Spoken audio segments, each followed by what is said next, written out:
Peter, check me in. Can you hear me okay?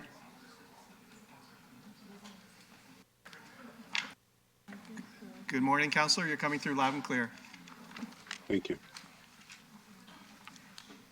Peter, Councillor Keenan here, just making sure you can hear me too.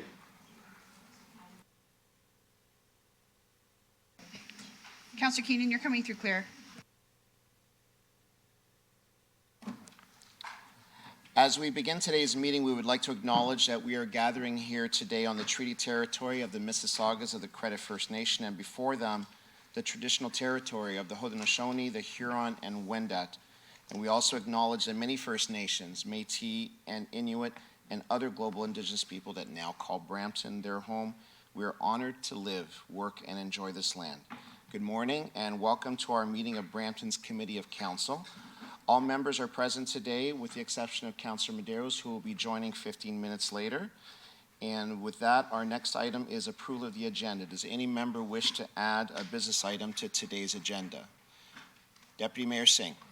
I'd like to add an item on the AAA rating that we received. That'll be an announcement. And I'd like to add another announcement, but I believe is it only one councillor can add one announcement? Through you, Mr. Chair, yes, one councillor sponsor per meeting per announcement. Okay. Thank you, Mayor Brown. And it's just that Aaron Oak's check presentation. Thank you, Deputy Mayor. Seeing no other speakers. Through you, Mr. Chair. Mr. Chair. Councillor Tour. Thank you, Mr. Chair. Would like to add a discussion item in the economic development section of the agenda.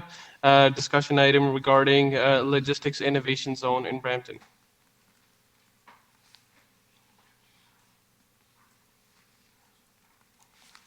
Are there any other speakers, Mr. Clerk? Are there any more speakers on? Seeing none, I have a motion moved by Deputy Mayor Singh. Through you, Mr. Chair, sorry. The clerk's office was advised this morning that we have an added delegation request from Sylvia Roberts, and it'll be identified as delegation 6.5 on today's agenda, and it's in regards to staff report item on the State of Local Infrastructure Report 2022, item 12.2.1. Thank you very much, Mr. Clerk. So we have a motion moved by Deputy Mayor Singh to approve the agenda. All in favor? That carries. Next, we have declarations of pecuniary interest on the Municipal Conflict of Interest Act. Does any member wish to declare an interest? Seeing none, the clerk will note for the meeting minutes. Committee, as part of our consent motion process, I will read each agenda item that is subject to consent motion, and any member may verbally identify the item to be held for debate during the meeting. I'll start reading the relevant agenda items, and members can identify any items to be held for debate. 8.2.1, a staff report, initiation of subdivision assumptions, Scottish Heather Developments, Inc., registered plan 43M 2052 in Ward 6. That is in consent. Item 8.2.2, a staff report regarding... That is being held by Councillor Fortini. Item 8.2.3, a staff report regarding increased penalties for vehicles interfering with snow removal on city roads. I'd like to hold that, Mr. Fay. Hold, please. And held by Councillor Fortini as well. Item 8.2.4, staff report, request to begin procurement, the hiring of a consultant for the new Brampton Arts and Culture Centre in Ward 4. That is in consent. Item 8.3.1, the minutes of the Environment Advisory Committee of October 3rd, 2023. That is in consent. Item 8.3.2, the minutes of the Brampton School Traffic Safety Council, October 5, 2023. That is in consent. Item 8.3.3, the minutes of the Active Transportation Advisory Committee for October 10, 2023. That is also in consent. Item 9.3.1, minutes of the Brampton Community Safety Advisory Committee, September 21, 2023. That is also in consent. Item 9.3.2, the minutes of the Brampton Sports Hall of Fame Committee, October 5, 2023. In consent. Item 9.3.3, a discussion item at the request of Councillor Santos that will be held together with the delegation 6.4. Item 10.2.1, staff report, amendments to the procedural bylaw and council staff relations policy, implementing new mayoral duties and authorities and housekeeping updates. Mr. Fay will be holding that for possible delegations. Item 10.2.2, a staff report regarding the 2024 council and committee meeting schedule. That is in consent. Item 11.1.1, a staff presentation regarding the Brampton Food and Beverage Processing Summit 2023. We're holding that for a staff presentation. Item 12.2.1, a staff report regarding the State of Local Infrastructure Report for 2022. So we're holding that. Item 12.2.2, staff report regarding the 2024 interim tax levy. That is in consent. Item 12.2.3, staff report regarding Brampton's 50th birthday celebrations. That is held by Deputy Mayor Singh. Item 12.2.4, staff report regarding salary administration policy, annual reporting, January 1 to December 31st, 2022. That is in consent. Item 12.2.5 is being held by Councillor Santos, staff report on enhancing accessibility and inclusion initiative. Item 12.2.6, a staff report regarding employee maternity leave and parental benefits benchmarking. Hold. That is being held by Councillor Brar.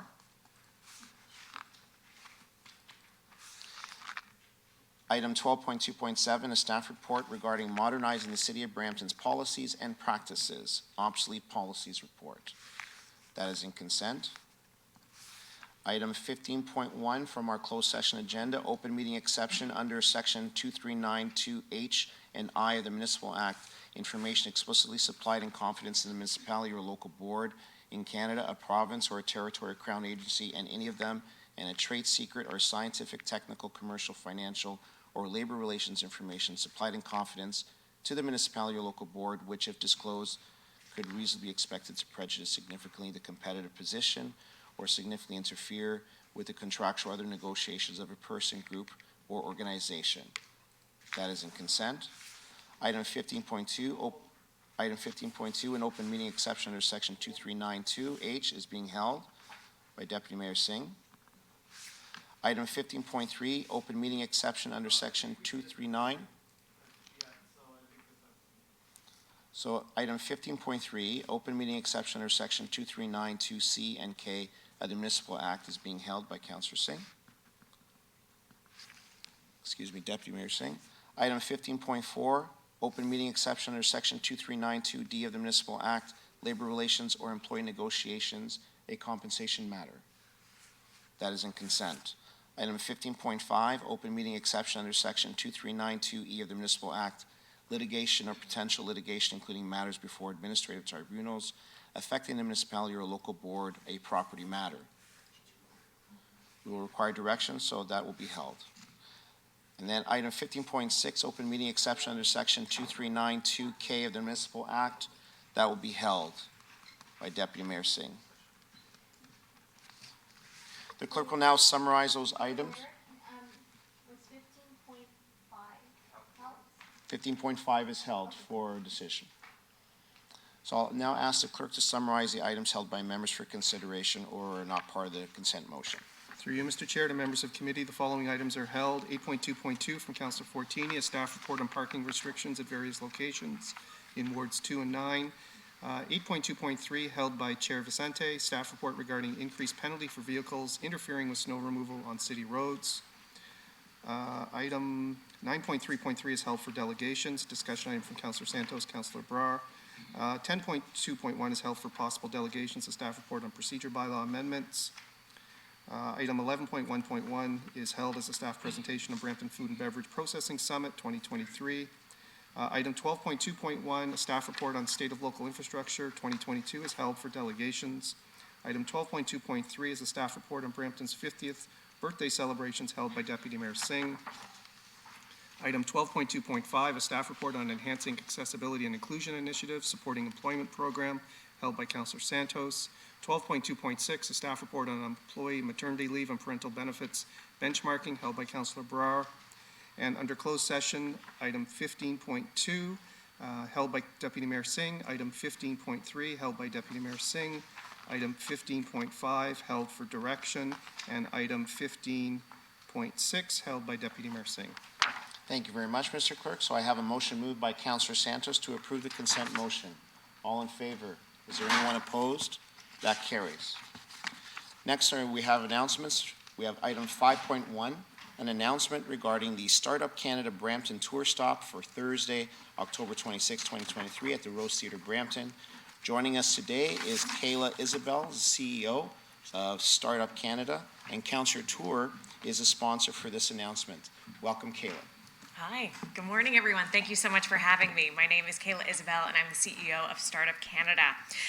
It is an absolute pleasure to be with all of you this morning, kicking off the final tour stop of what has been a national cross-Canada tour, and we are so delighted to be finalizing things here in Brampton.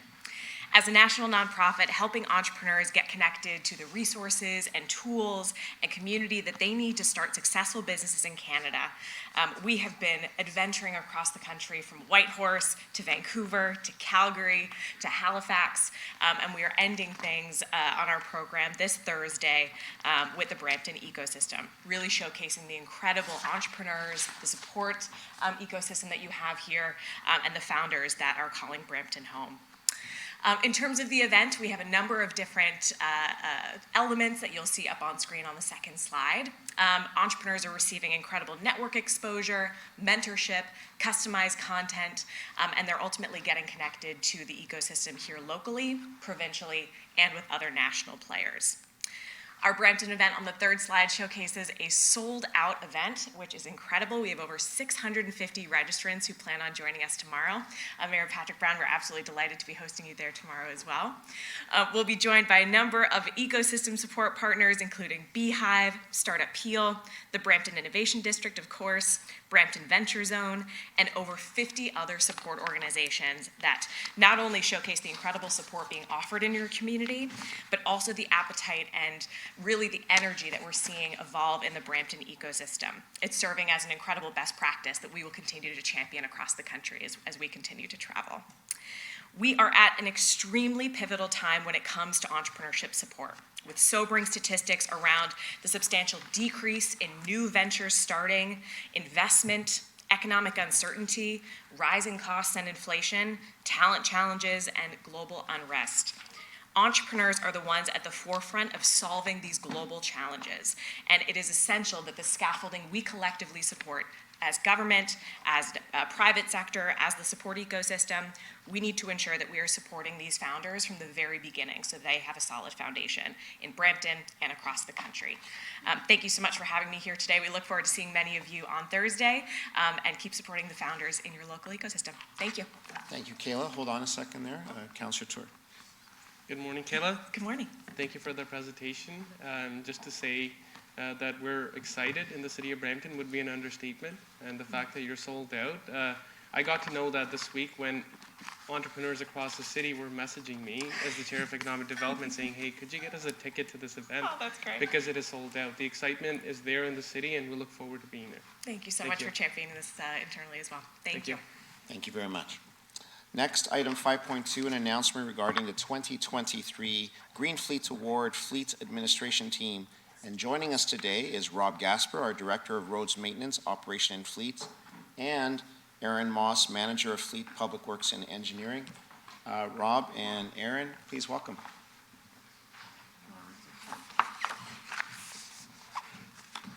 Good morning, Mayor Brown and members of council. It is my pleasure to announce the City of Brampton has been ranked as a top green fleet in 2023 Green Fleet Awards competition by the National Association of Fleet Administration. NAFA is the vehicle fleet industry's largest membership association. It is now in its 16th year. This program honors peak performing fleet sustainability efforts and recognizes fleets who have enhanced practices to make a positive impact on the environment. Fleets that enter the competition are judged based on a variety of sustainable related factors, including alternative fuel use, fleet composition, applications of green technology, and other programs and initiatives. NAFA recognizes only 50 fleets each year, and I am proud to say that the City of Brampton and its organization was recognized in Canada. I would like to take this opportunity to congratulate our team, Aaron Moss, who is our manager of Fleet Services, along with Anna San Juan, who is our Supervisor of Fleet Administration, Ed Hill, Samantha Burton, who are our Fleet Technicians, and Nazia Khan, who is our Clerk of Fleet Administration. Congratulations. come on down. And if we can maybe have a picture with, All right, council. invite members of committee for a photo. We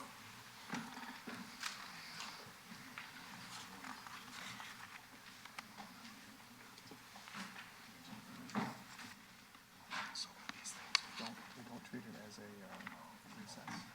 Unless the chair says recess.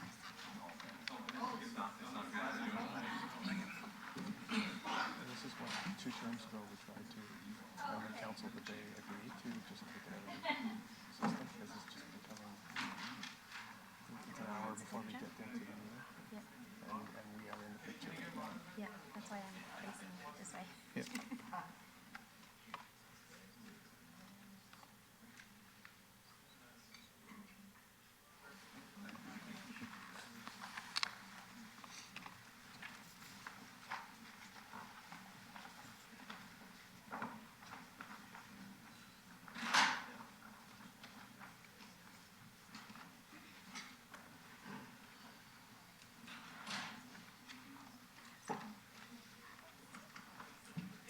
Do you have a video to play? That's why you're not. Thank you very much, members of the committee. Our next item is item 5.3, an announcement and proclamation regarding National Respiratory Therapy Week, October 22 to 29, 2023. Joining us today is Yvonne Jurasilvin, the President of Respiratory Therapy Society of Ontario. Welcome, Yvonne. Is Yvonne here? Is she Mr. Chair, I joining? believe Yvonne is joining remotely. Thank you.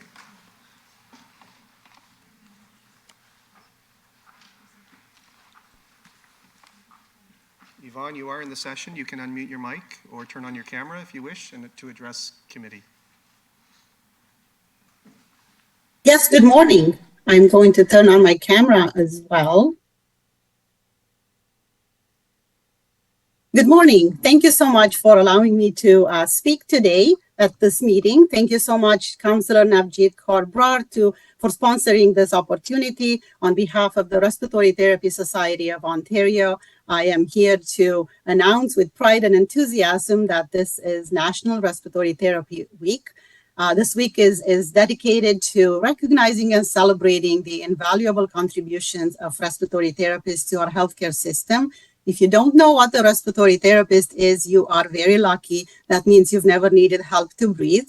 Next slide, please.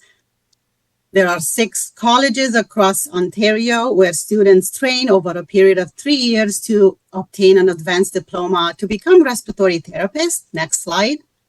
RTs work in hospitals, providing care for patients of all ages, from premature newborns to elderly. Next slide, please. RTs work in community care and primary care, helping patients manage respiratory disease at home and reducing hospital admissions or readmissions. Next slide. In your own backyard, William Osler Health System employs over 100 respiratory therapists who care for the community.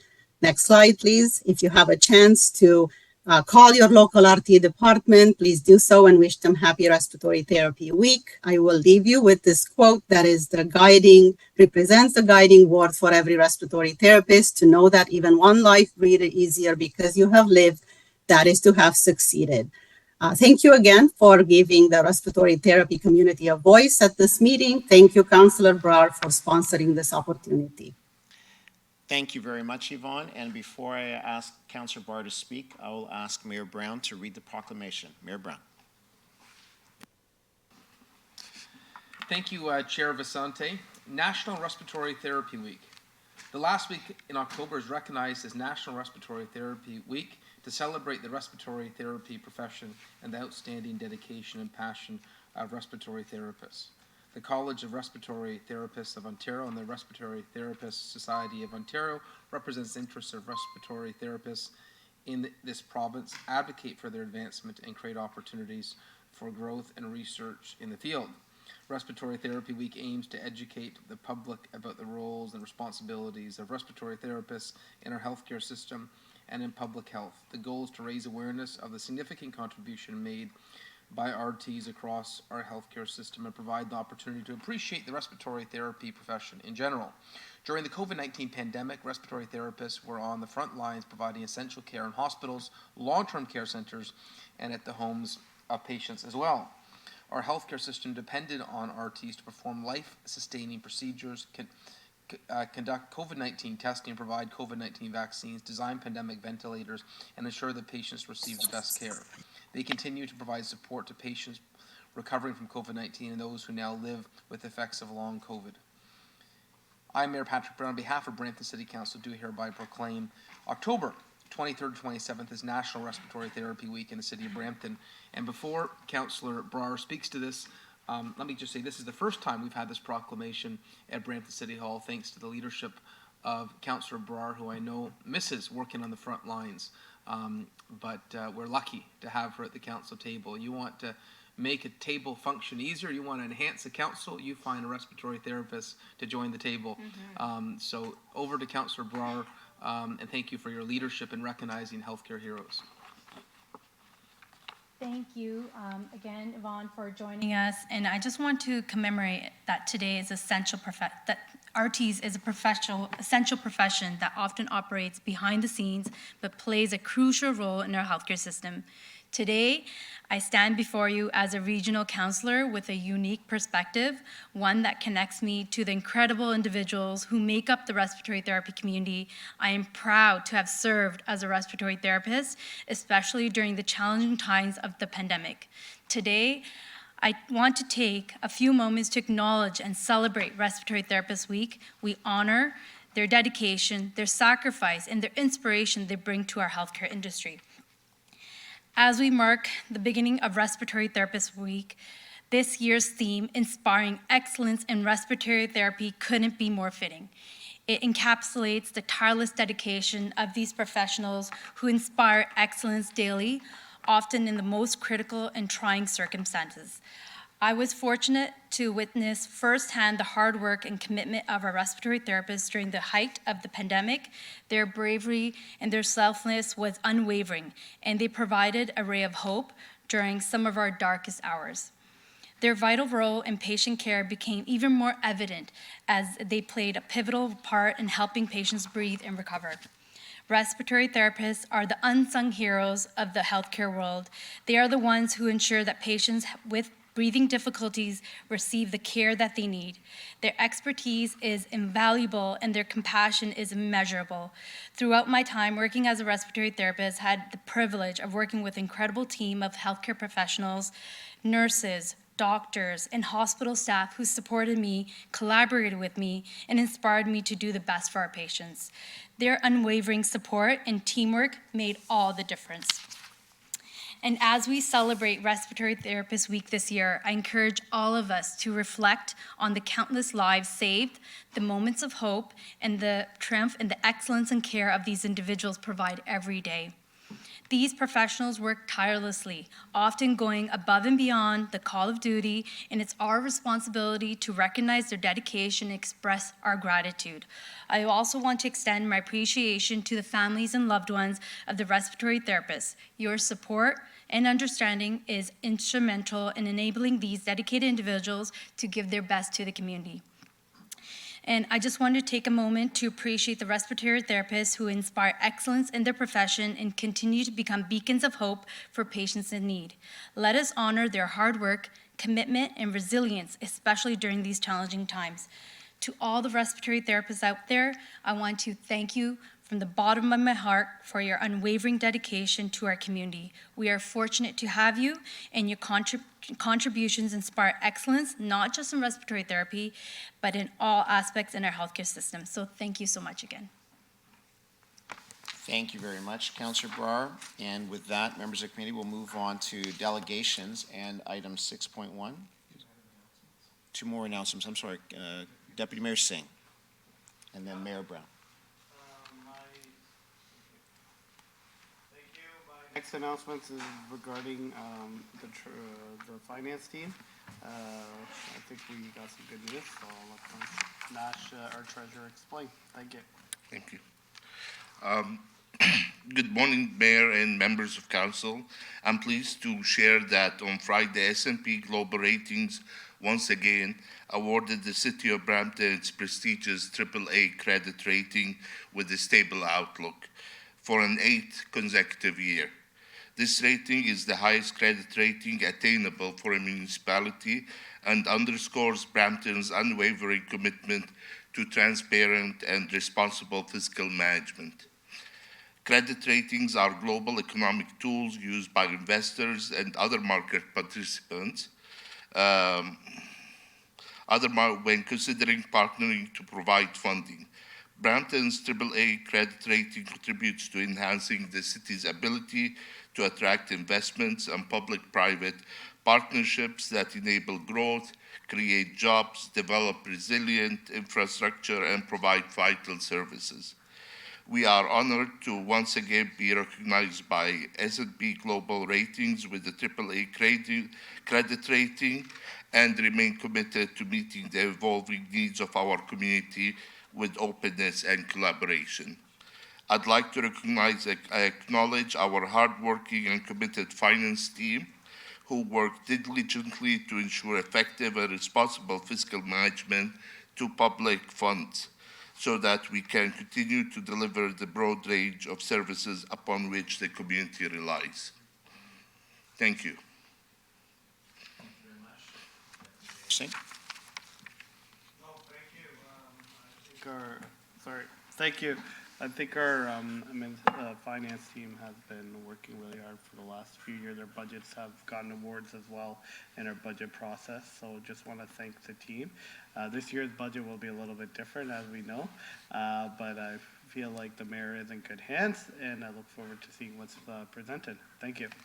Thank you. Thank you very much. Next, we have announcement sponsored also by Deputy Mayor Singh on Aaron Oaks. Deputy Mayor. That was from Mayor Brown. It's Mayor Brown. My apologies. Sure. Okay. So we had City of Brampton play Toronto Police for a cricket match, and I think they raised some funds for Aaron Oaks, which is obviously an agency that works with children on the spectrum, and it's in my area as well. So I'd like to ask our area. I'd like to ask the whole team to come up and tell us a little about it. I think we got a check presentation as well.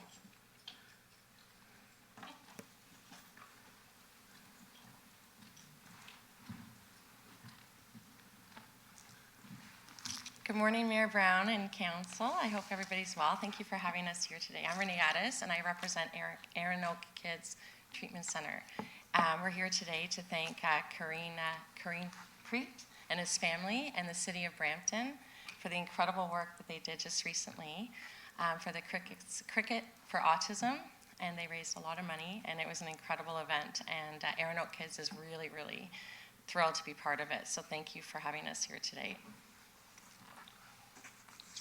Good morning, Your Worship, Mayor Brown, Deputy Mayor Harkirat Singh, and respective council.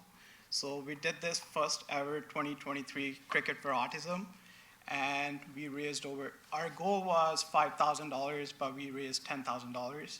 And so we played against Toronto Police, and we're gonna do that next year, and we're gonna make it annual.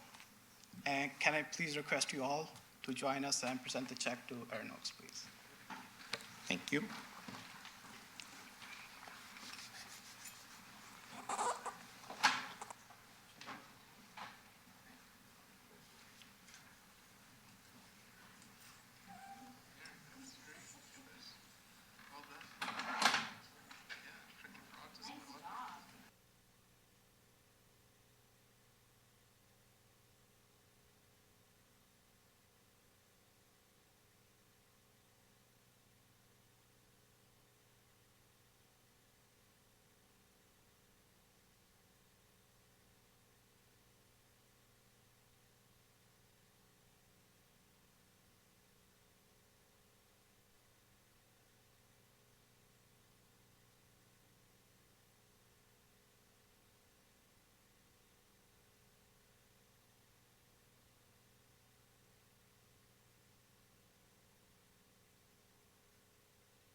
Thank you, members of committee. Next item, 6.1, possible delegations regarding proposed procedure bylaw amendments implementing new mayoral duties and authorities and housekeeping updates.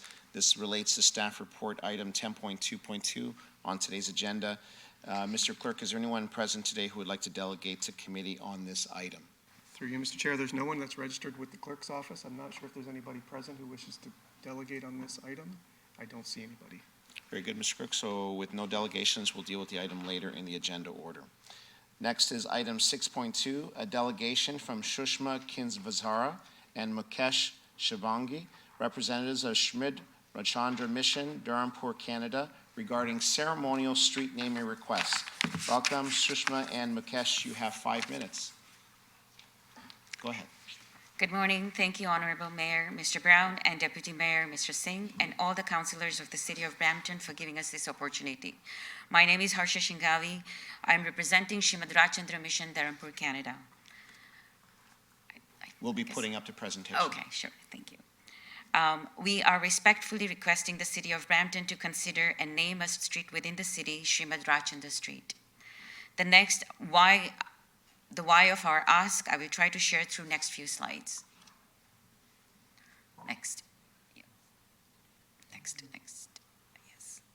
Shrimad Rajchandra Mission Dharampur is a global NGO that focuses on inner transformation through selfless services, which is seva, within local community and globally. The selfless service we offer is grounded by the values inspired by Shrimad Rajchandra Ji, a self-realized saint, a poet philosopher of the late 19th century. Founded by Puja Gurudev Shri Rakesh Ji, Shrimad Rajchandra Mission works through 200 centers across the continent. Next. Yeah, next. Yeah. As a result of the impact of its global social initiatives, Shrimad Rajchandra Mission Dharampur was conferred a special consultative status with the United Nations Economic and Social Council. Next. Across the globe, our selfless services are offered through a 10-care program under Shrimad Rajchandra Love and Care, an initiative of SRMD. These initiatives for the welfare of people, animals, and environment are offered within India and globally through our 200 centers, including one locally here in Canada. Within India, we serve through charitable hospitals, women empowerment movements, animal hospital, and more. Within Canada, we offer our services through food drives, educational kits, global emergency reliefs, and blood drives. Next. This next slide, you can study at your convenience, but it basically shows Shrimad Rajchandra, how Love and Care journey has basically affected 16.5 lives since 2004, and how the initiatives, various initiatives, which are basically taken independently and with other organizations. As a result, it has been given a recognition by the UN and other organizations, including the Stanford University and the Purdue University. Next. Locally, over the past 10 years, SRMD has served our local communities within GTA and Peel region through various community outreach activities. To name a few, we've partnered with Peel region to adopt Lakefront Promenade Park, where as a collaboration, we have basically maintained the park 4 times a year, cleaning, maintaining. Tree plantation, we've collaborated with the Craddock Valley Conservation. 3 parks we have actually collaborated in the city of Brampton. Next slide.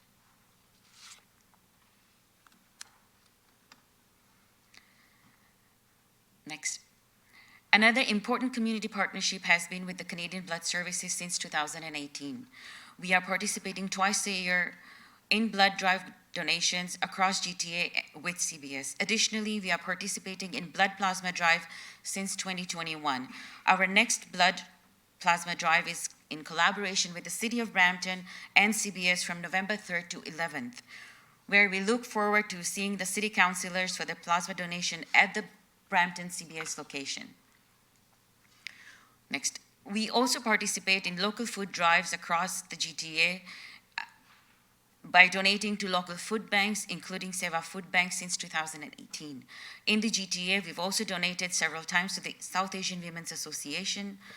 As part of our food drive, we also provide cooked meals, which are distributed at the Moss Park in Toronto, We started off with 60 meals, we're now at 100 meals, and it has become one of our long-term initiatives. Thank you. These were some of our social initiatives undertaken and inspired by the values imbibed by the teachings of Srimad Rajchandraji. Thank you, Honorable Mayor, Deputy Mayor, and the Councillor for giving us the support and platform to serve our community. Thank you for your time, and we see the naming of the street under Srimad Rajchandra as an extension of our partnership with the City of Brampton. With its diverse community base, the residents will be able to resonate with the name and the values it has been inspired by. Thank you, everyone, for giving us the time. Thank you very much, Sushma. Just in time, thank you for your delegation. I don't see any speakers. Can I have a motion to receive the delegation? Deputy Mayor Singh, all in favor, any Deputy Mayor Singh. Sorry, I apologize, that was my fault, I was late to the board. I just want to thank the community for coming out today to delegate. I know we're working on a couple of things, and we've also done a couple of things together. And I had the opportunity to meet your leader as well, and it was a great honor. And I saw the excitement in the community, so we'll continue to work together and continue this partnership. I will remove some receipt. Thank you. Thank you very much, Deputy Mayor. Thank you, Sushma. All in favor, any opposed? And that carries. Thank you very much. Thank you. Next is item 6.3, a delegation from Robinson Kincaid, the Director of Coaching, and Tyrell Lash, Ombudsman for the Brampton Minor Football Association regarding supports and growth of amateur sports in Brampton. Welcome, Robinson and Tyrell. You have 5 minutes. Thank you very much. My name is Robinson Akintade. Thank you very much, Mayor Patrick Brown and Council for the opportunity to speak with you all today. So I'm here on behalf of the Brampton Minor Football Association.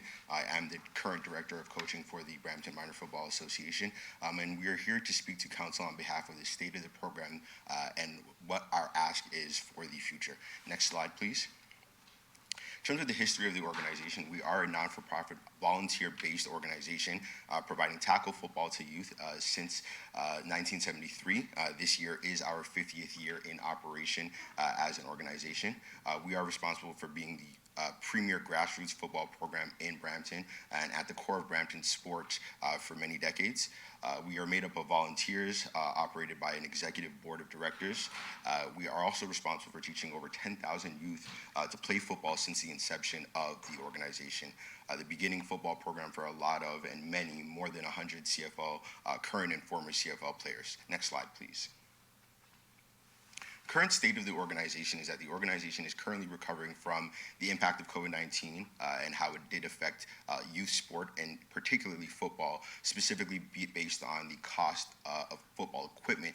The organization has suffered setbacks in regards to financial stability, but we have since elected a new board and have a different positive direction in which we are going in a more organized state. The beginning of the new group of board members is looking forward to being able to partner with the city and have a more positive direction with the city of Brampton in order to provide the best experience for youth sport.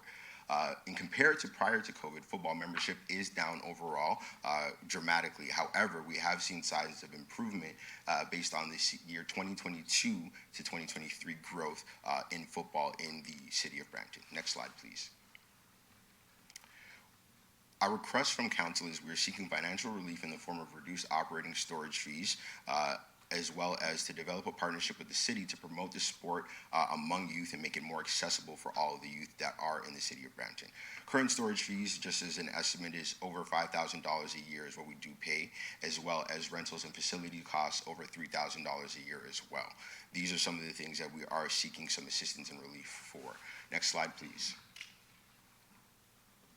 What this will allow us to do is this will allow us to create a slush-funded financial assistance tool to be able to make it possible for many children who are not able to play football due to financial restraints able to play football.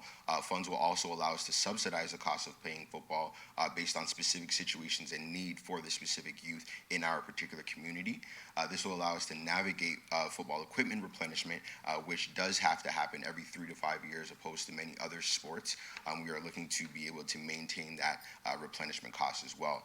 This will also allow us to have money for any emergency costs as well as future needs such as facilities, rentals, transportation, and being able to provide more than just football for our youth as well. Next slide, please.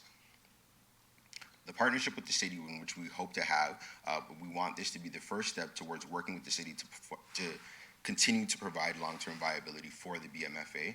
We want to assist the city with the initiatives that promote inclusivity, diversity, and sport among all youth, not just youth that are playing football. We want to continue to have our volunteers contribute at the local schools as coaches, as many of us do in schools and secondary schools throughout the city of Brampton. We want to increase our reach within the city of Brampton to be able to also help out other BSA clubs as well in their initiatives. And our goal is to return the organization of the BMFA back to the prominence, which is one of the premier football programs in the province of Ontario. And I want to say that as a result of the BMFA, I myself can say that I once was a player who formerly lived in Scarborough, moved to Brampton, and did not really know where I belonged. And then when I started playing football in 11th grade, I did start playing with the BMFA, and allowed me to build relationships with people who I would have never built relationships with otherwise, and it allowed me to gain levels of experience that in certain situations wouldn't have been possible. I since stopped playing football at 20 years old. I've been a coach for the last 13 years, and I've been able to grow relationships to the point where not only in just the football community, but outside of that, people such as myself are able to coach kids who are now in the CFL. Earlier this year, we did have a presentation of the Grey Cup with two young Brampton men that I did coach 10 years ago who were able to bring the Grey Cup back to the city. And we want to be able to use the organization to continue to create opportunities for young people to play football in the city of Brampton. Thank you very much for your time, and I appreciate the opportunity. Thank you very much, Robin. And I have a speaker, Councillor Power. Thank you, and through the chair. One thing you forgot to mention was that you guys, the under-18 football team, this year won the Dan Grossi Championships, the OSFL. So, congrats and welcome, or thank you for bringing it back to Brampton. Thank you very much. I have a couple questions for you. So, just to be clear, no one on the board collects any type of pay or salary? No, everybody is a volunteer. Full 100% volunteer? Yep. Coach Rob, how many hours a week do you put in? Between coaching, film, and mentoring, probably about 17 to 20 hours a week. And what do you do for your current profession? I am an insurance advisor, and I work with RBC. Okay. How many schools in Brampton currently offer football programs? In the city of Brampton, only about 6. Which ones? There's St. Roch, David Suzuki, Cardinal and Brozick, Fletcher's Meadow, Mayfield, and forgetting one, apologies. So the talent pool is a lot smaller than what it used to be when those CFL players, or former CFL players, now gone on to other things. Absolutely. Do you know how many realty fees you have paid for in the last 3 to 5 years? In the last 3 to 5 years, we've paid over $27,000 in realty fees. Yeah. Let's see. How many teams do you run? We run 5 teams at full capacity. 5 teams at full capacity? Yep. You have a girls' team? We do not currently have a girls' team, something we're working on. Working on? When are you going to have a girls' team? Depending on the success of our board and how things go, we are looking to have that implemented as early as next year. And so how many teams did you field this year? This year, we only fielded 2 teams. Why?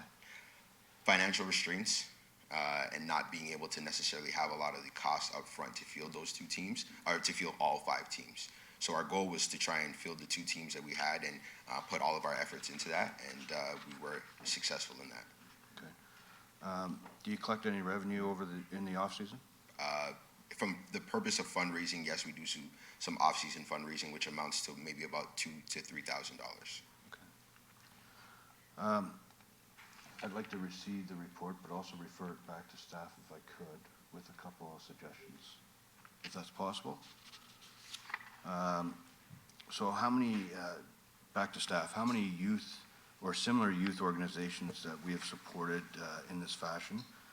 Could we get maybe like a chart in comparison? As well as how many of these organizations pay their employees? I think that's a big key, right? So, like, I know of one that is delegated to council where one of the directors gets paid a pretty hefty fee, so. in this case, these guys don't get paid. Through the chair to Councilor Power, we can absolutely look at that and bring it back in a report. Could we look at it for the city council November 22nd, or is that too soon? I will get back, through the chair, I'll get back to you. Let us do a bit of work and I'll follow up with you. Perfect, thank you. That's it. Thank you very much, Councillor Power. Next, I have Mayor Brown. Thank you, Chair Vasante. I love supporting recreation, I love supporting sports. I think it's preventative health care 101 to get kids active and healthy. So the first question, are there kids that want to be involved in football in the city that currently can't? Yes. And if financial barriers were removed, what do you think that means for participation? How many teams do you think we could field? We will field our full 5 teams. I am very confident in that, and I think that we'll also be able to increase the reach of the amount of secondary schools that offer football, because the need will be there for many of the children to tell their schools and tell their teachers that they want football programs, and that is what's happened over the last year, which is why we now have 6 in Brampton. Last year was only 3. So maybe to our commissioner, what is the current subsidy that we provide for, like how much do we pay for the cost of the field?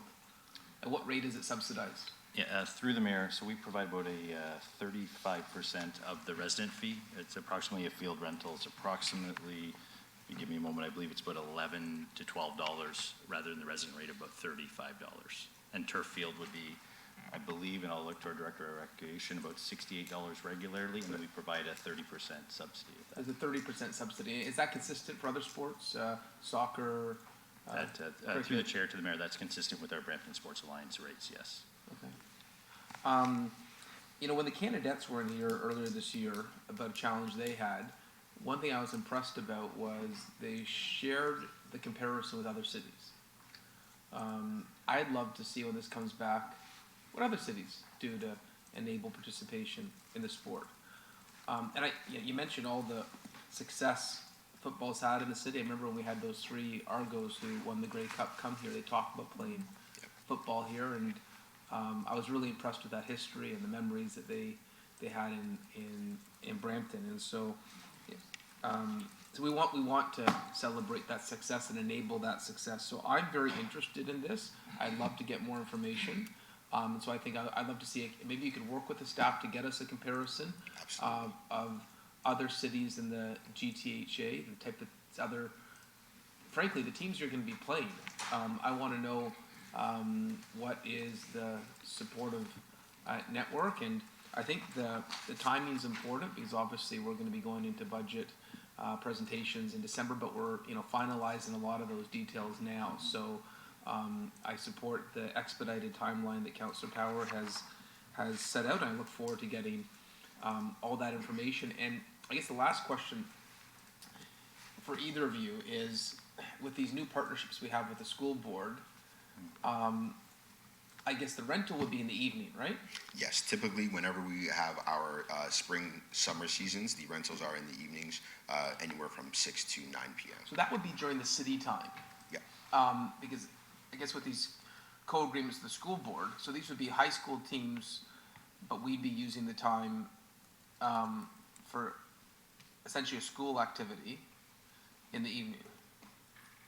So, obviously we have these great amenities we want the schools to be able to use, high school students to use. I'm sure there should be some dialogue with the school board of how we, make sure that these beautiful amenities we're building together are used by the people that need them. And there's time the school board gets, there's time we get.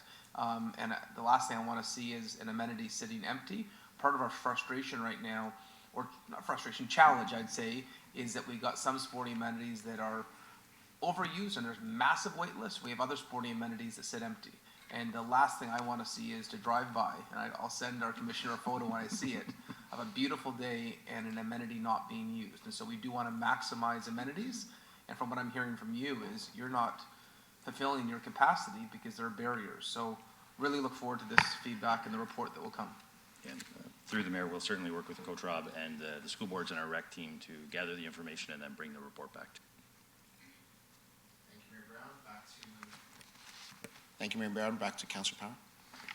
And thank you through the chair. Just to add on that, with the Central Peel Field, they don't have a football program there. The principal has reached out to ask how they can get a football program going in there, as well as Chinguzi Secondary School. And Coach Rob and his team have offered to volunteer to help them as well. Thank you very much, and thank you, Coach Rob. We have a motion moved by Councillor Power to refer to staff. All in favor, any opposed? That carries. Thank you. Thank you very much for your time. Next is item 6.4, a delegation from Janice Lee, the Executive Director, and Samia Kabir, Program Supervisor, and Rashmi Khosla, Board President of Arma House, regarding item 9.3.3, transitional housing to support women fleeing violence. This delegation relates to discussion item 9.3.3 on today's agenda. Ladies, welcome. Thank you. Good morning, members of council. We have a short presentation and 2 short videos. Is it possible to ask for an extension for 2 minutes? So moved by Councillor Brar. All in favor? Carries. Thank you. I'm Rashmi Khosla. I'm the board president for Arma House, and this is Samia Kabir. She is our program supervisor, and this is Janice Lee, who's our executive director. Thank you for this opportunity to delegate to you today to request support for an innovative pilot housing program that Arma is launching in the city of Brampton. This pilot is in direct response to the epidemic of gender-based violence as recognized by the Region of Peel, City of Brampton, and City of Mississauga. Operating in Mississauga since 1991, ARMA is the only transitional housing program in the Region of Peel, with current 9 units, helping children and women fleeing their lives of violence and rebuild their lives free of violence. Here's a short video of our expansion that will be opening in February 2024 after 7 long years of development, building, and capital costs of over $12 million.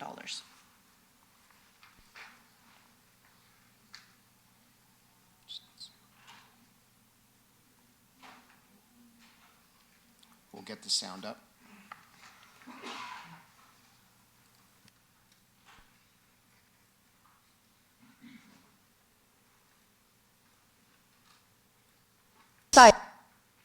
On the progress of our capital expansion. It's really great to see all the efforts and funding and everything that's gone into this project to help additional families. We're excited to welcome the 10 families. They're going to be ranging in size from mom and 1 child to mom and 4 children. The units are definitely in a more appropriate trauma-informed size. We focus majority of them on 2 bedrooms in this building. Original building has mostly 1 bedroom. Right now we're on the 1st floor, the main floor of the new build, and currently here we have 5 units. 1 2-bedroom accessible, 1 1-bedroom accessible, and then 3 2-bedroom units. And upstairs on the 2nd floor is the exact same layout. So we're looking at completion for end of January in 2024. The basement is our project that's starting this month and will go until end of January. Follow us on social media at Arma House, armahouse.ca to find out more information. So as the video was sharing, our project is going to be completed in Mississauga for end of January 2024. We'll be moving residents in February 2024. We're adding 10 units to the 9 units that we currently have in Mississauga, and this is not enough at this moment. If we bring the slide back up to slide number 2, you'll be able to see that 2 in 5 murders in the Region of Peel are femicides. When women can't leave and access safe housing, they lose their lives. Families referred to ARMA has increased by over 100% in the past 2 years. On average, for every 1 available unit, we have to turn away 30 families. So you can understand why 19 units in our Mississauga site is not enough.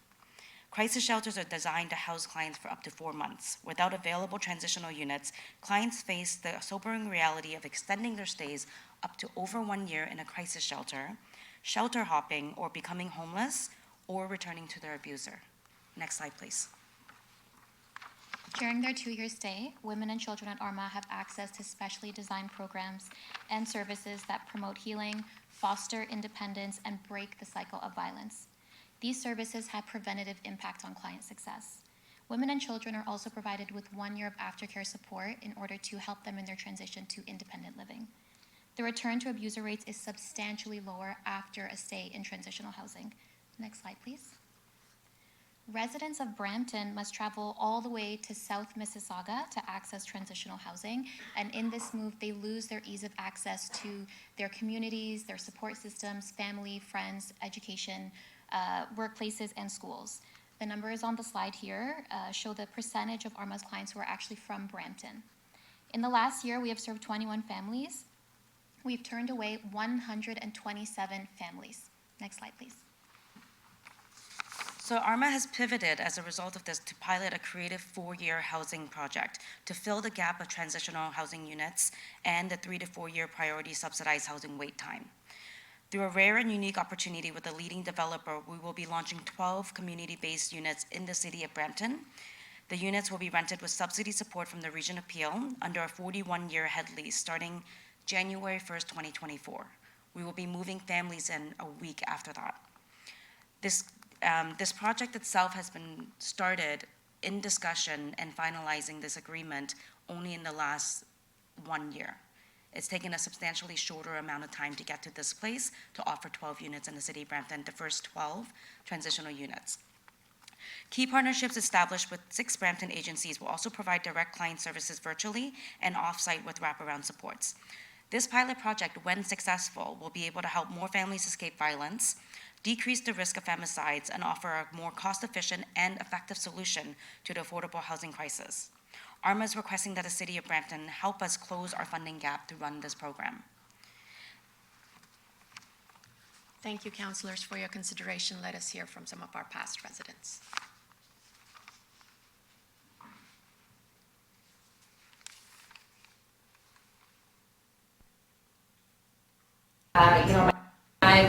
We worked really hard, and because we had been nurtured by like the staff at ARMA, how do we preserve all the efforts that they put into us? And that is, we were very strict with ourselves in terms of, you know, not getting into the wrong things, no drugs, no really anything fun until, well, I'm still waiting to do that. To really, you know, make sure that we didn't become statistics, because when you are growing up in that environment, you know, the odds are really against you. I never want to be what my mom went through. I never want to do that. I never want to be in a position where I'm relying on anyone or where someone can say something crazy to me. I had leukemia. I have 4 years old. I was pregnant. They put me into this house called the ARMA House. That was 20 years ago. And that move totally changed my life. And that support made me who I am today. No one can understand what victims they can suffer. Even if you know your rights, even if you are educated, Arma, she saved me. And she gave some hope for my kids.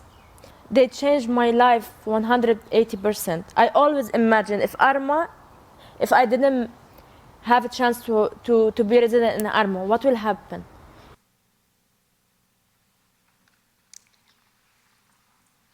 Thank you very much. I'll ask you to stay there. Councillor Santos on the board. Thank you, through you, Mr. Chair. Thank you for coming to delegate and for the incredible work that you're doing for ARMA House and the clients and the entire region of Peel, and particularly for this new pilot and new model that you're implementing in Brampton.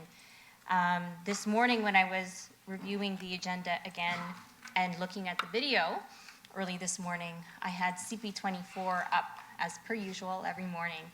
And as I was watching the video, what was streaming on CP24 was the murder-suicide in Sault Ste. Marie of a mother and her children, followed by the partner shooting himself after. And that's in Sault Ste. Marie. I think over the past month, we've also seen a number of cases in the region of Peel.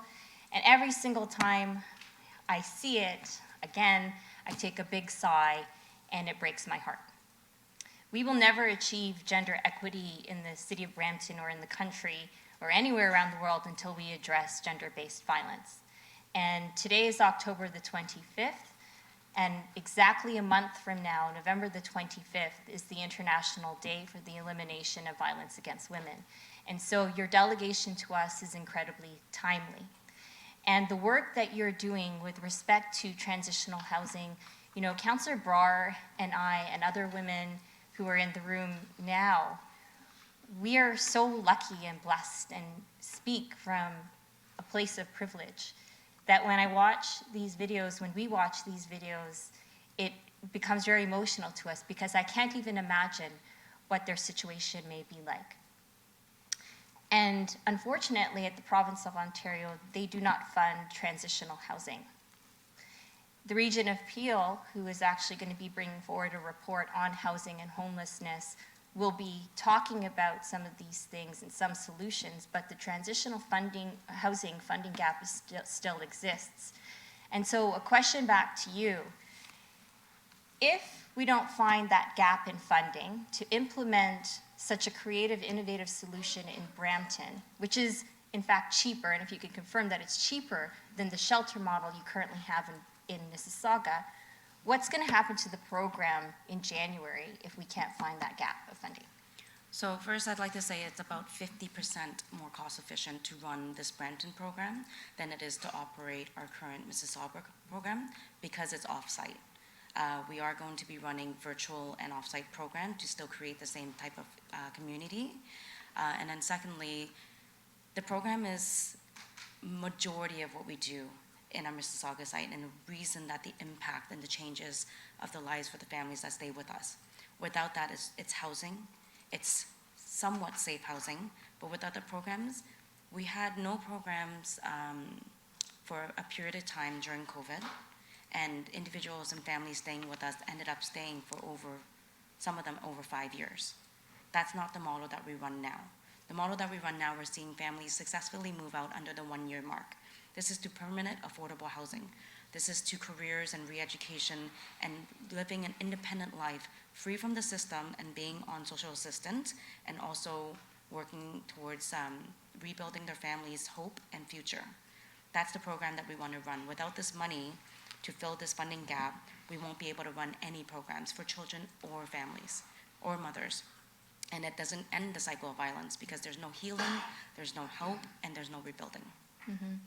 And thank you for that. And so while we have been very clear and consistently advocating to the provincial government and the federal government to make sure that we include transitional housing, also known as second phase housing, I believe it is, so that we can create those wraparound supports to eventually get to permanent housing. There's some conversations that transitional housing isn't the way to go, that we just need to go straight to finding permanent, affordable housing. Share with us why that is not the best approach.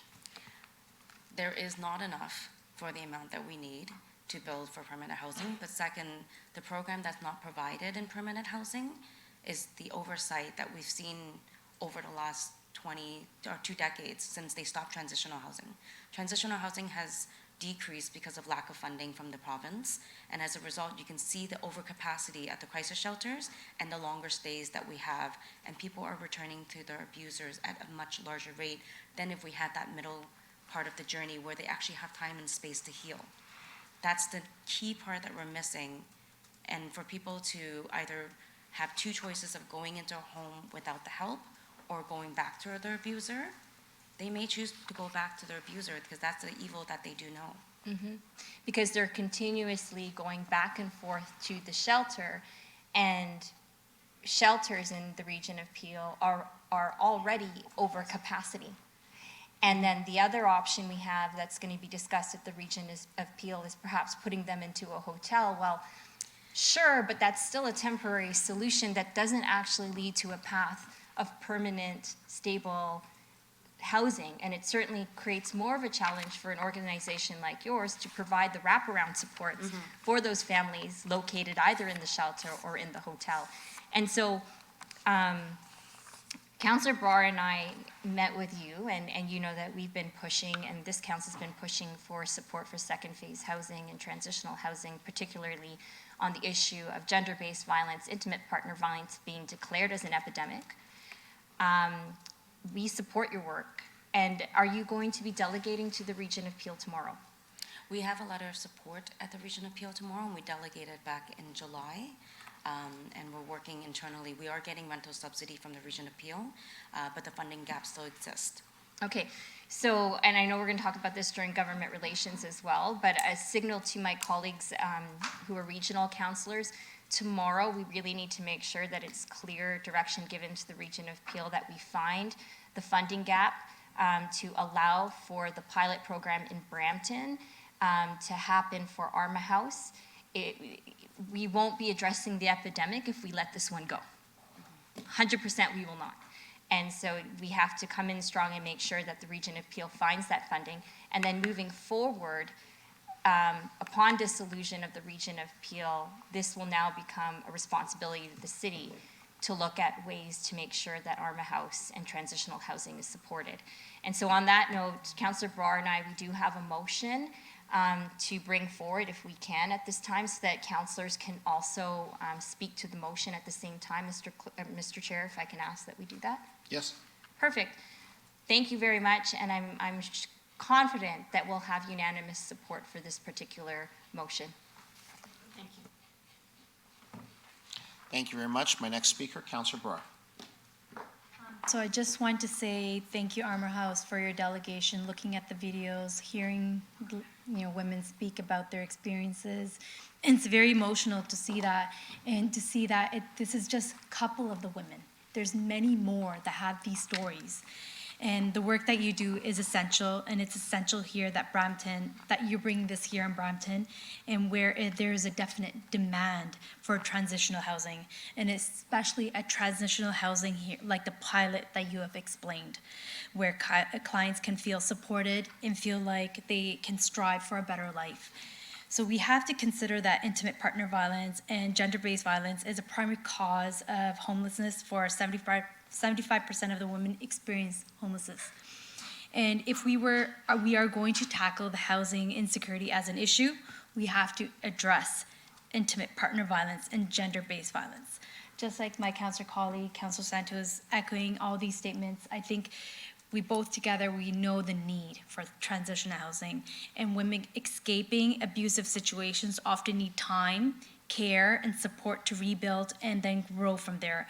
Transitional housing, that includes mental health support, career education support, financial literacy support, and support for their children as well is key for ensuring that A, those women don't pack up, go back to their abusive situations, and B, that they can do more than survive. And I think that's so important to note there. And transitional housing is a key for them to eventually finding a more permanent home. And permanent housing is so important when it comes to the sense of security and success. So Arma House needs our support to make sure this pilot is successful. So again, just want to echo to my councillor colleagues, tomorrow at the region, we need all the support that we can need. And I just want to say thank you again. Thank you. Thank you very much. Next, I have Councillor Tour. Thank you, Mr. Chair. Just want to share a small personal story here as well. Yesterday was 1 year ago. We had our election, and many people that supported me on my election, including a friend of mine, supported me because I was running against somebody that has serious allegations of sexual assault and sexual harassment. Yesterday, when I reached out to all the people that supported me during my election to say thank you and say how grateful I am, out of all the people, she was the only person that replied back to me and said, "I'm happy to be on the team, but what have you done about this issue, this particular issue?" And she had reminded me about this issue constantly throughout my campaign, said, "If you get elected on council, I want you to talk about transitional housing for women." And she is watching this meeting right now, and I know she'd be happy to see that council is moving in this direction. Won't take up too much of the space again to talk about this, but I also want to say thank you to my council colleagues, Councillor Santos and Councillor Broad. You guys have been championing this earlier in the summer as well, where we had many delegations here at the City of Brampton and at the Region of Peel. I just want to say on behalf of your male colleagues on council that we are your allies in this, and we will keep fighting in this direction. Thank you. Thank you, Councillor. Mayor Brown. Thank you for coming here today and for your presentation. One of my rules is I sit on the police board, and I always look at the stats for the calls to police, and it's harrowing. too often we hear about a fatality related to gender-based violence. If you look at the call volume numbers for domestic violence, staggering. It's over 10,000 a year. We have an epidemic, as Councillor Santos and Brar so often speak about. And this is one of the supports that is critical that is missing. And I think governments at all levels have failed. When Councillor Santos spoke about there not being funding for transitional housing, it was only about a year ago where I was invited to visit the Prussia shelter in Brampton. And I think there are about 12 or so beds as well. And they were worried that they didn't have the funding to continue. And right now they're somehow, managing to stay open through, Tamara there just doing fundraising on her own. And I can't believe they've been able to do this without government support. But for me, what was most shocking is meeting some of the individuals who had been victims of gender-based violence at the Prussia shelter. And the wait time for affordable housing, what is it, 7+ years? If you're fleeing a violent situation, you can't wait 7 years.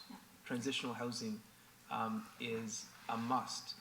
And when we advocated for Prussia shelter a year ago, and I called up ministers at both levels and said, how can we help them? Because their story hit me.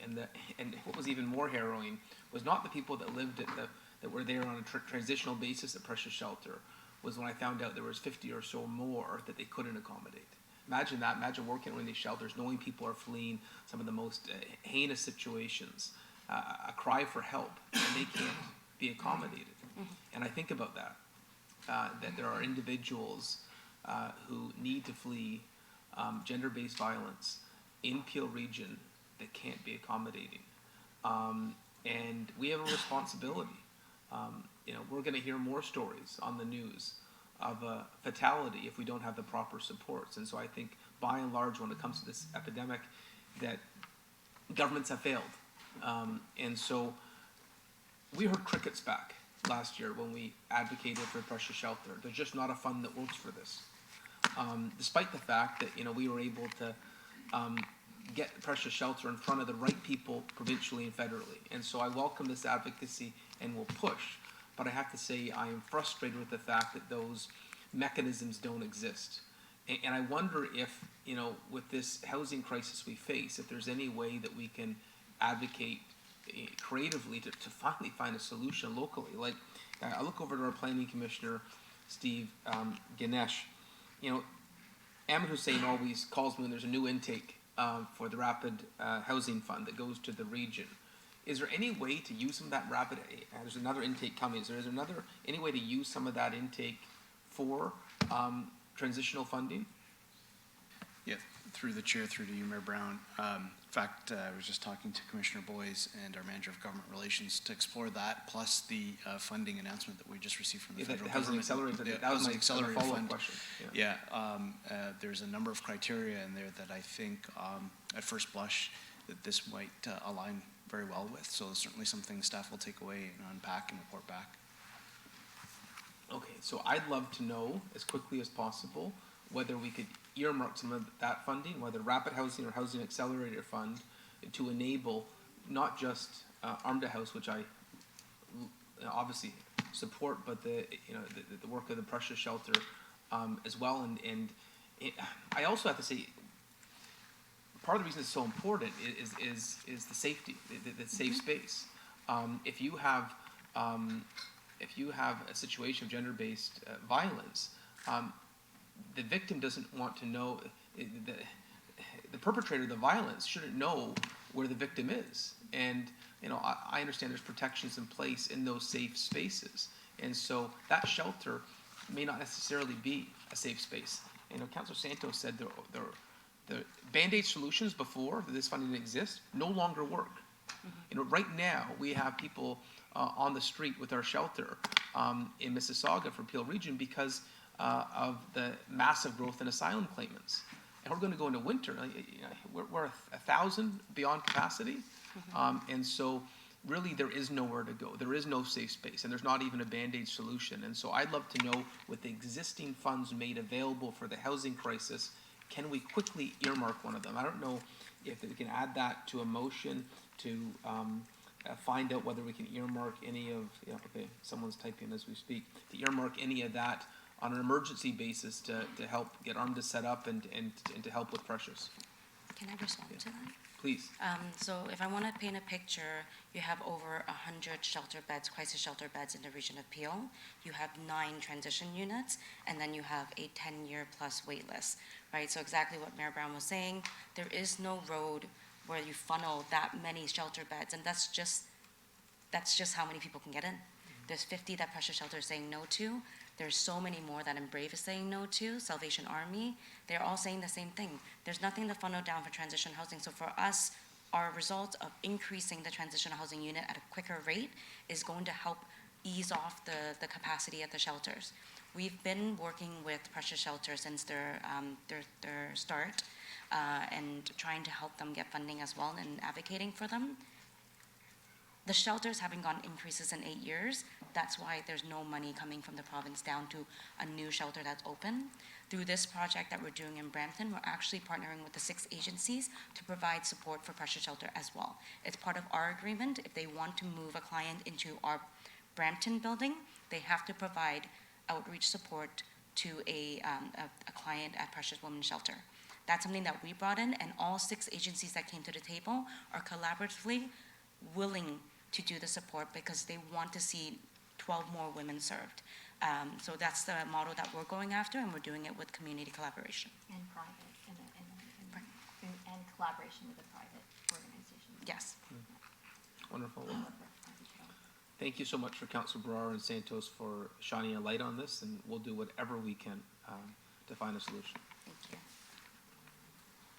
Thank you very much, Mayor Brown. Now ask Councilor Santos, we bring the motion forward.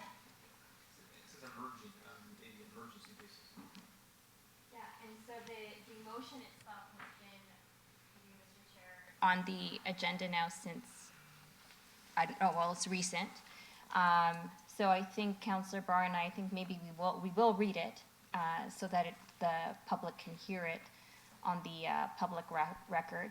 There is a number of whereases which are quite self-explanatory, and I will refer folks to actually read it online when they can. But the final, therefore, be it resolved that number 1, the delegation of ARMA House be referred back to staff for further consideration and investigation of potential alignment of transitional housing under provincial and federal housing related funding sources on an emergency basis, and that the City of Brampton forward this motion and advocate at the Region of Peel for support of ARMA House housing pilot in Brampton to ensure the delivery with corresponding wraparound support during the region's transition period of dissolution, and that the Mayor on behalf of Council write a letter to the provincial government that transitional housing such as that provided by ARMA House with its necessary wraparound supports be included as an important piece in building affordable housing that should be financially supported by the province, especially for women escaping domestic violence.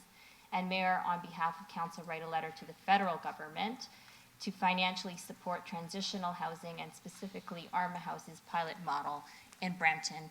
And that is the motion moved by myself, seconded by Councillor Brar. Thank you very much, Councillor Santos. Don't see any speakers. Mr. Fay, any speakers online? So we have the motion as read. All in favor, any opposed? And that carries. Thank you. Thank you very much. And that motion is also to receive the delegations, Mr. Fay. Thank you. Our next item is 7.1, Government Relation Matters, and we'll invite Chris Ethier and Andre to present on behalf of the CAO's office for committee on respect to government relation matters. Welcome, Andre. Through you, Mr. Chair. Thank you and good morning. Andre, my apologies. I was going to ask you to stand down because we do have one more delegation. I'll invite Sylvia Menezes-Roberts down to do a delegation with respect to item 12.2.1, State of Local Infrastructure Report. My apologies, Sylvia. It's okay. The floor is yours. You have 5 Good morning. minutes. My name is Sylvia. This is going to be fairly brief as far as my delegations go.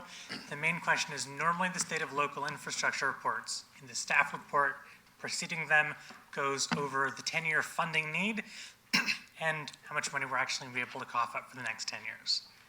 This report does not have that. And so I'm wondering where it is. I'm sure there's a perfectly good reason from staff. Maybe it's attached to the financial master plan that we've been working on. The last one was in 2015. So I'm sure there's a good reason that I would like an answer of where that might be and when we might get that report and that information, because it is important. Thank you very much, Sylvia. So we will be dealing with the item later on in today's agenda, and I would ask staff if perhaps they can provide some response to Sylvia's questions later on. Thank you very much, Sylvia. So with that, I have a motion moved by Councillor Power to receive Sylvia's delegation. All in favor, any opposed? That carries. And now I will re-invite Andre to present to committee on behalf of the CAO's office with respect to government relation matters. Welcome, Andre. Go ahead. Thank you and good morning. Through the chair, we have a slightly longer presentation for you today given the busy regional council agenda this week. I'll try to be brief and highlight key points for each agenda item. Next slide, please. You can move to the next slide as well. We begin with item 8.1, progress on infrastructure planning to support Bill 23 housing targets. The regional staff point out that the 2024 draft capital budget has been developed taking into account input received from local municipalities on priority growth areas and includes substantial enhancements to local servicing. Both the report and staff presentation speak to Queen Street as high growth area where key infrastructure projects will be advanced by the region. Next slide, please. Item 8.2, enhancing housing subsidy and supports, identifies Peel's affordable housing system as overburdened and underfunded, meeting only 19% of the needs of households in core housing needs.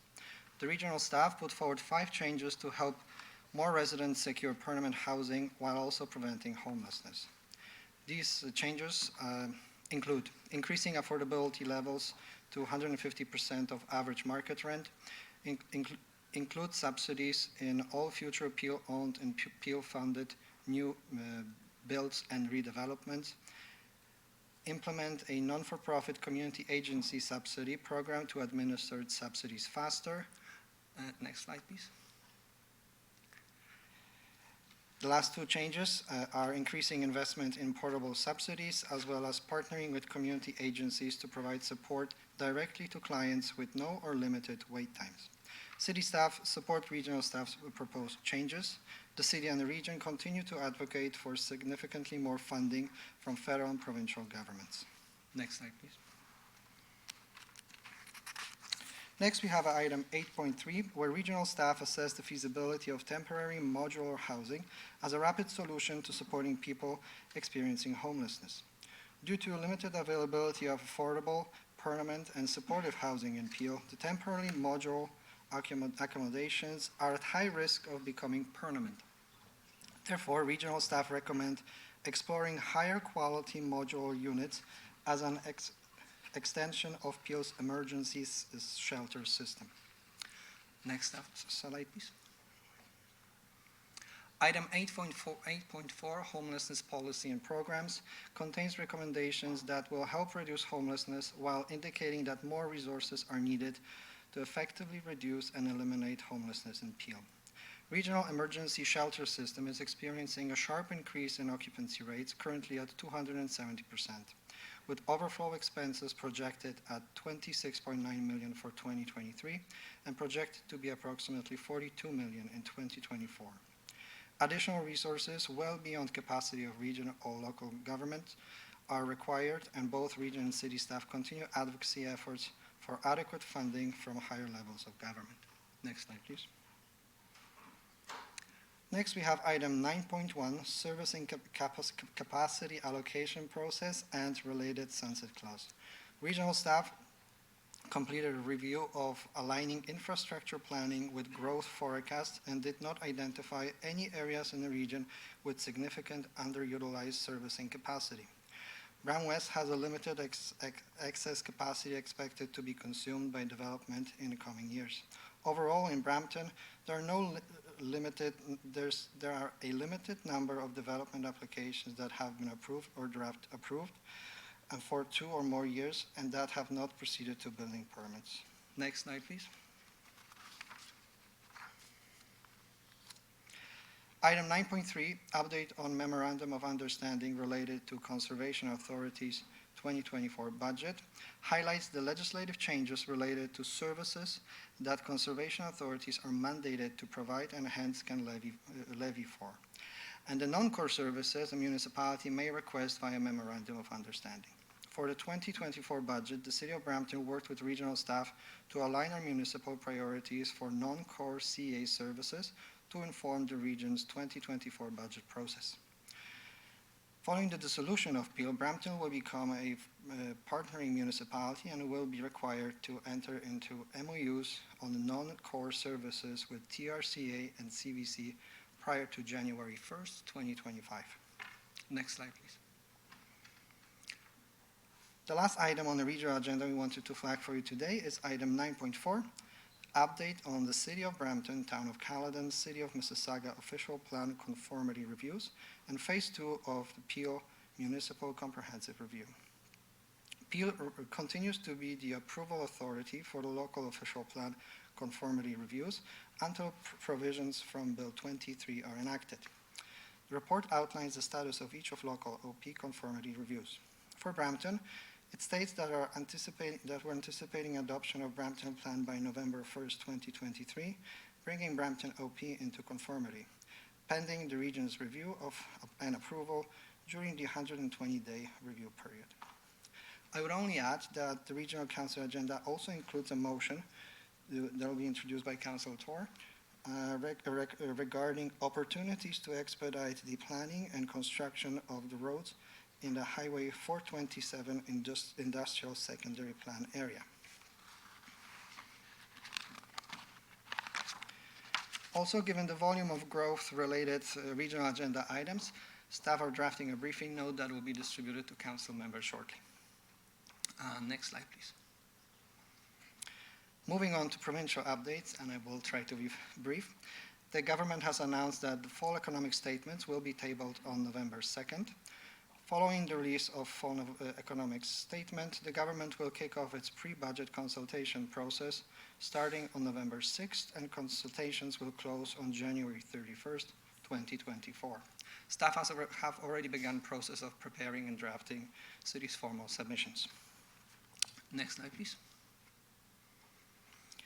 The Minister of Municipal Affairs and Housing announced that legislation will be tabled that would wind back provincial changes to official plans and official plan amendments of several municipalities. Region of Peel will be included in the legislation.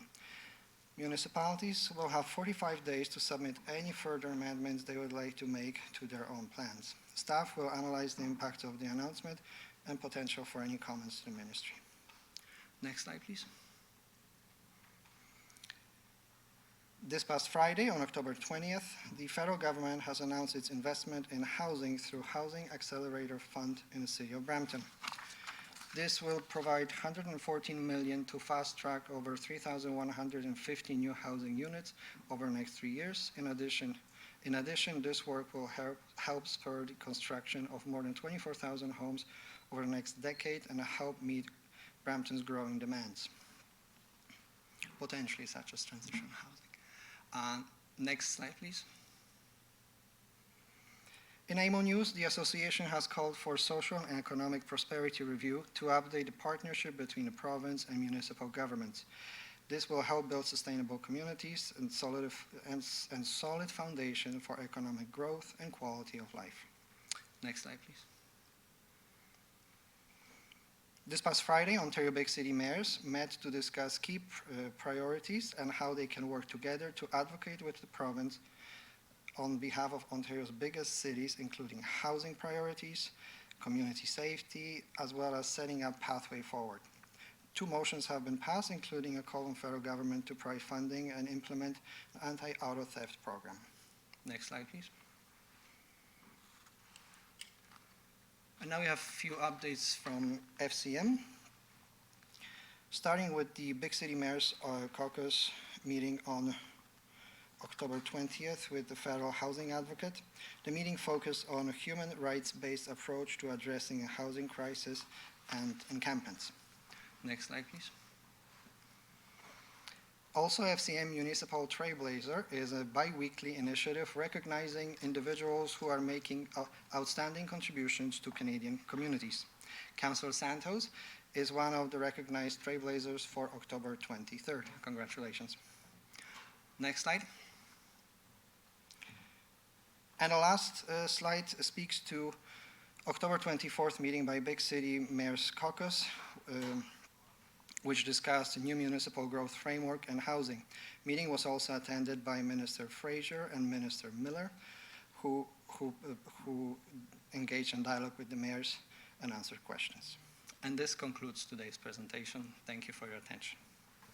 Thank you very much, Andre, and I'll turn it over to our woman of influence. Congratulations, Councillor Santos. Thank you, Mr. Chair, and thank you for the update.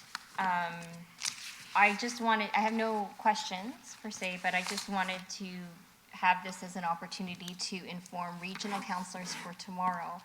In addition to the transitional housing work that we just spoke about previously today, we have an issue with encampments. And in the motion on housing and homelessness in particular, we all know that we're over capacity at our shelters right now, which is forcing more and more people to sleep outside, have tents, and form encampments, particularly overwhelmingly more so in the downtown area as well as along the Etobicoke Creek Trail.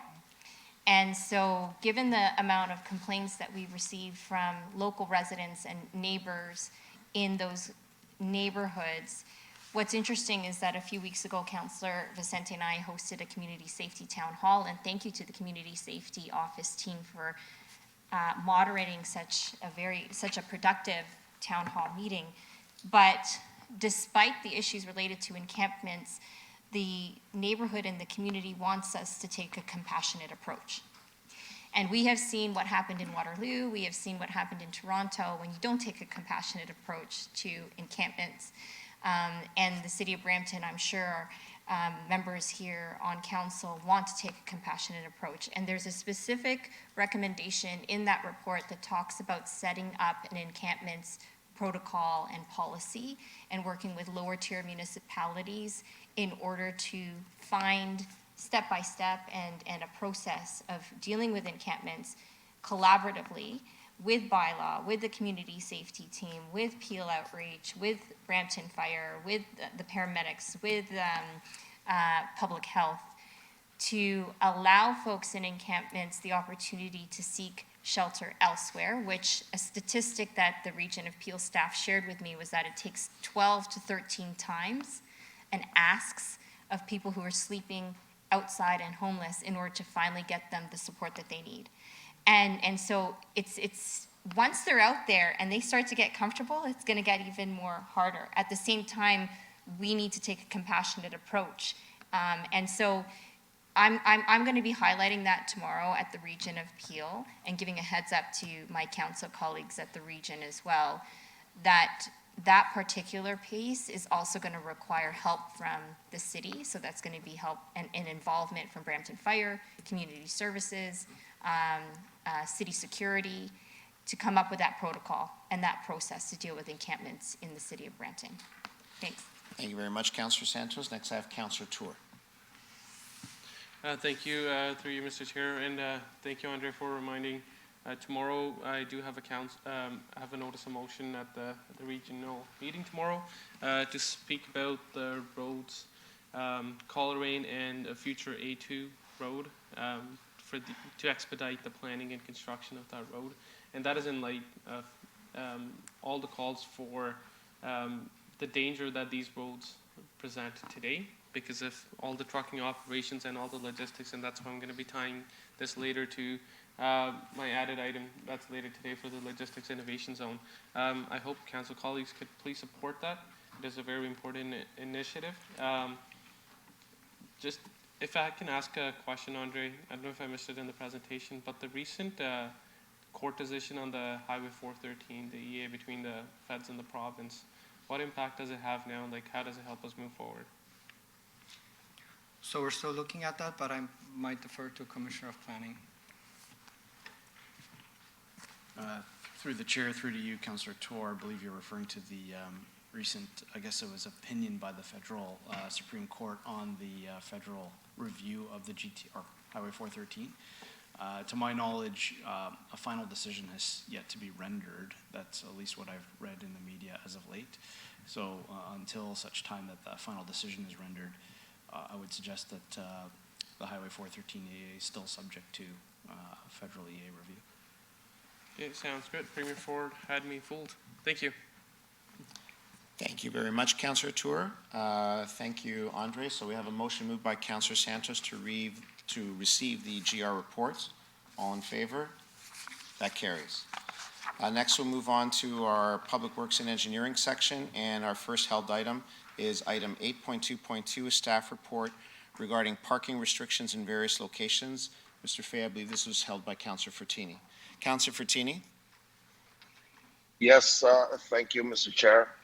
Just a quick update, so we have all these dealerships, they've been calling, all these trucks being parked up on Mayfield off of Dixie Road there. So, how could we remove all these vehicles when we're not giving many tickets, and if we do give a ticket, it's cheaper than paying rent, so they're all there. There's millions of dollars spent there. Your Old Colony just moved there. They can't even get their vehicles in because everything's being blocked. So what are we doing to help these businesses after spending millions of dollars up there? And we can't really do anything at this moment. We're not getting tickets. We're not doing anything.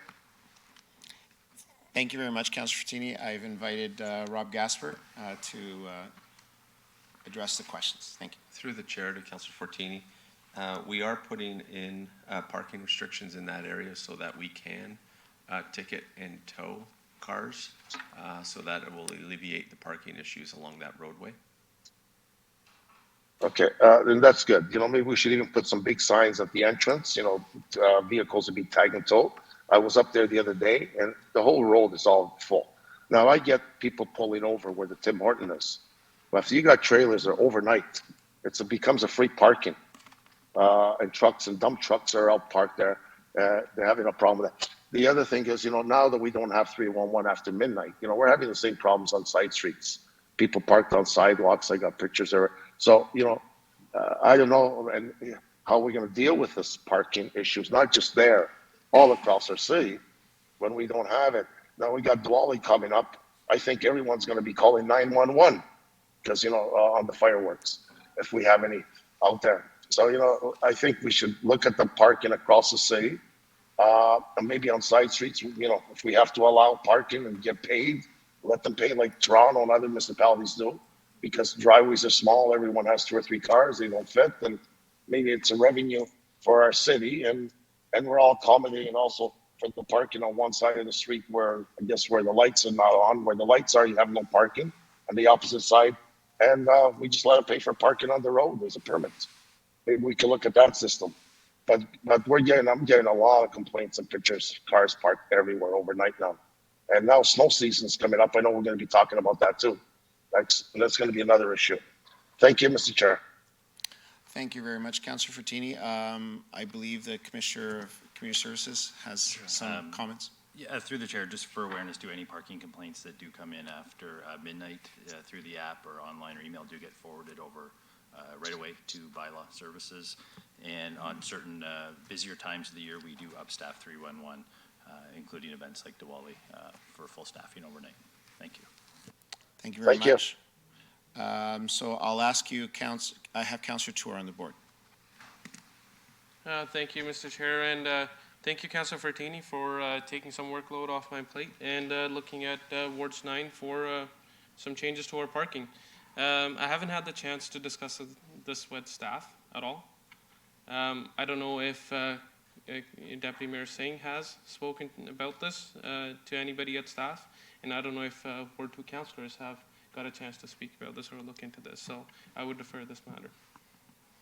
So thank you. Would you like to defer to council? Council. Okay, so we have a motion to defer this report to refer the Refer. report to council next week. I see no other speakers. All in We have favor? Councilor Palacio Support, on the board. Mr. Oh, I'm Mr. sorry. Chair. Councilor Pleshy, you're there. Go ahead. Thank you, Mr. Chair. I'm happy to support the referral. I'm happy to support the staff report. Thanks, staff, for all of the work that they did on this. Regan Road, with the amount of truck parking, is becoming a major issue for the business owners that are around there.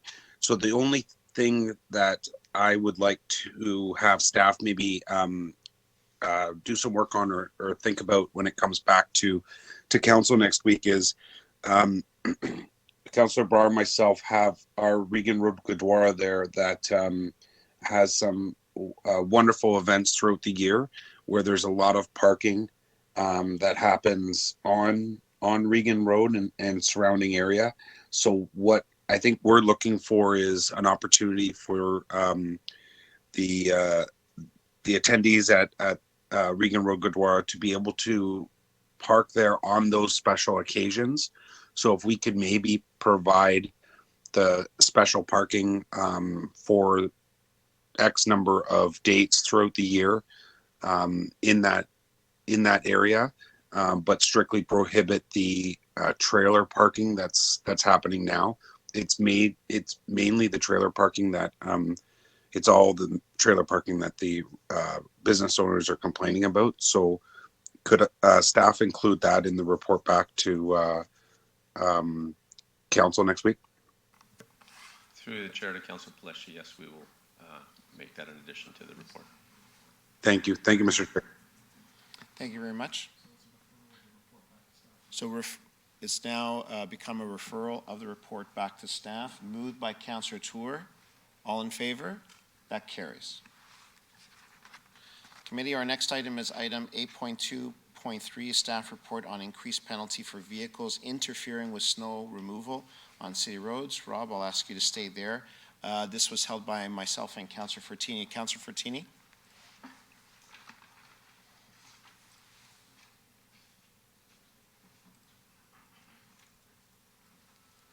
Councillor Fortini, do you have questions with respect to 8.2.3?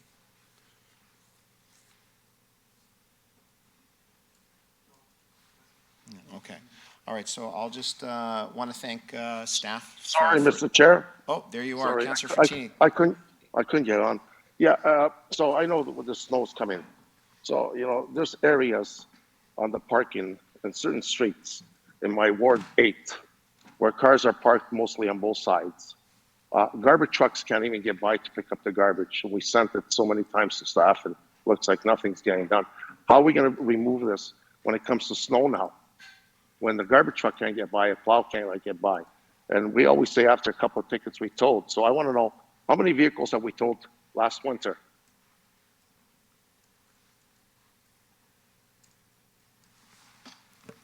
Through the chair, I don't have the exact number. I'll have to speak with bylaw and get back to you on that number as soon as possible. Okay, maybe I'll, when it comes to council, I'll open the minutes up. And so we got to really look into this because, you know, we got a lot of areas when there's cars parked on the road and, you know, how the plow goes around it, it leaves twice as much snow in front of someone's driveway, the next two driveways. It just pushes it all there. And we got to start towing these vehicles, you know, because, you know, there's areas, like I said, like mostly almost zero lot line. The garbage truck can't even pick up garbage yesterday. They can't get through cars on both sides. Okay. Anyway, thank you, Rob, and I'll wait for next week. Thank you. Okay, thank you very much, Councillor Fortini. With that, I'll then go ahead with the questions that I had. Thank you to staff for this report. This came forward when we requested if there was a way for us to send a more clear message for individuals who are ignoring the rule that we have here in the city that there's no parking on streets anywhere during snow clearing. And these increased fines go a way towards achieving that. I know the other part of what we had asked for was how can we create a system where there is increased towing or more opportunity for tow vehicle operators to assist us in clearing the roads? I know that that was addressed somewhat in the report, but if you could just speak to that, Rob. To the chair, absolutely. We have met with our blanket purchase order towing companies already this year, and we put a plan together, knowing that there could be other towing capacity issues that they have, but they have said to us that they will help us every way they can to expedite to come out to the streets that we need cars removed from, so that we can snowplow the street properly. Thank you. And I know that when we gave this to you, we were looking for whether or not there could be in place a system where a tow truck operator, if they see a vehicle, there would be no need perhaps for bylaw to take part. The vehicle could just be towed if it is seen parked on a road when snow clearing operations are active. Was there a way for us to work through that, or do we still need a bylaw officer to appear first? So, to the chair, we don't need a bylaw officer to be there. We have inspectors through the Public Works Operations Division that will be increasing the number of employees out on storms, and they are fully able to contact the towing companies to have these vehicles removed. Okay, thank you very much. And my only other request is that seeking support from members of committee, recognizing that the fine for first offense is $125, the fine for a second offense is $250. How do we know that a particular vehicle has now contravened the rule for once, twice, 3 times? Is that built into the system? Through the chair, I'll have Michael answer that one. Sure. Through the chair, yes, the G-Techna system that we do use will recognize when a license plate is entered into the system. We can check the past violations right on the handheld at the scene and know that there's been several tickets issued already. Awesome, thank you. So what I would ask from committee is that we just make a small modification to the report, asking for the fine for third time infraction to be $500 instead of the $350, so that we are sending a clear message to residents that parking on city streets when our crews are working is extremely disruptive, and we would like to discourage it. So that would be the motion. Do I have any speakers? Councillor Pleshy.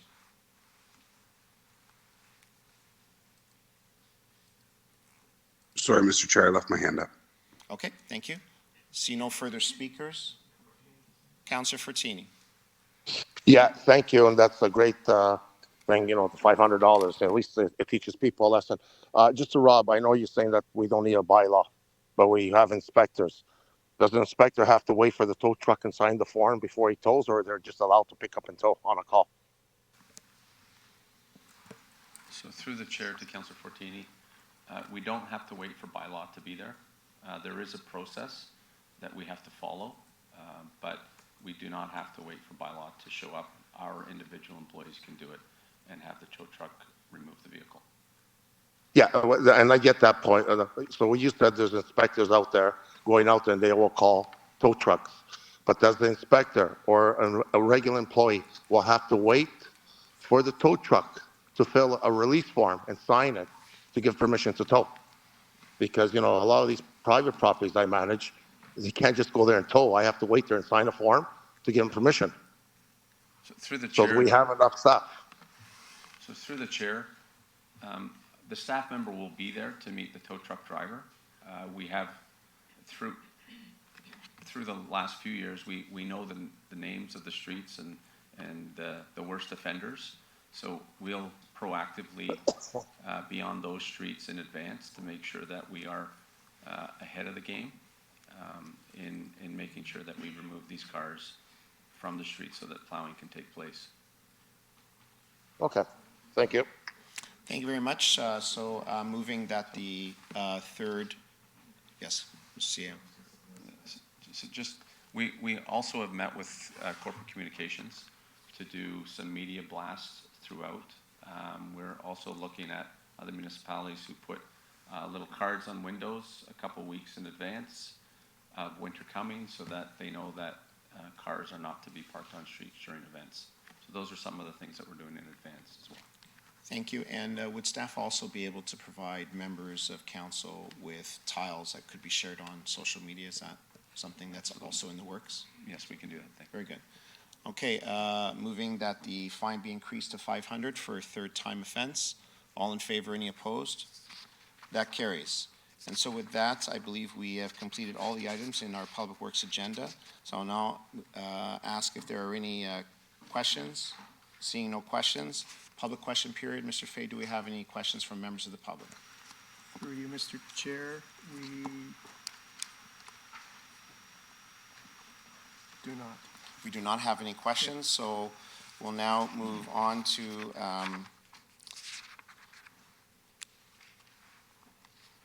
apologies to Community Services section. I'll ask Councillor Santos to chair. Thank you very much.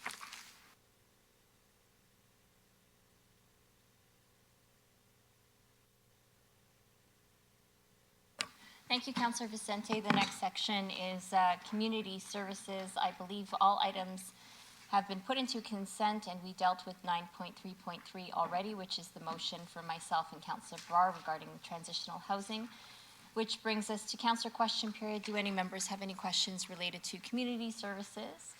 I see none and none on the board. Public question period. Do any members have any questions in the gallery or online? I see none. The next section is legislative services. Mr. Clerk, were there any items that were held in legislative services? I don't think so. Through you, Chair Santos, 10.2.1 was held just for possible delegations. There were none, so it's to be dealt with in agenda order. Okay, so item 10.2.1, do any members of committee have any questions related to 10.2.1? I see none. Motion moved by Councillor Power to receive the report and recommendations for 10.2.1. All those in favor? Anyone opposed? That carries. 10.2.2 was put into consent. Next item is Councillor question period. Do any members of committee have any questions related to legislative services? I see none. Public question period. Mr. Clerk, is there any questions from members of the public, and also none in the gallery? That brings us to economic development. I'll pass it over to Chair Tour.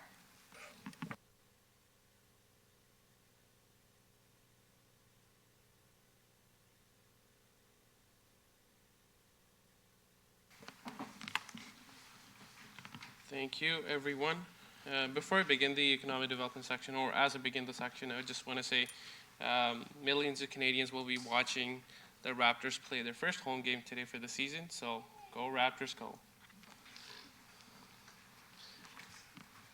Councillor Power is not a Raptors fan. Our next item is 11.1.1, a staff presentation regarding Brampton Food and Beverage Processing Summit 2023.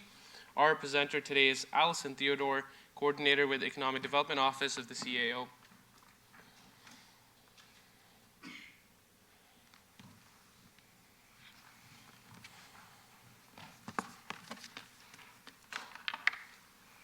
Thank you, Chair, and good morning, Mayor Patrick Brown and members of the committee. It's my pleasure to provide highlights and outcomes from the recently held Brampton Food and Beverage Processing Summit. Next slide, please.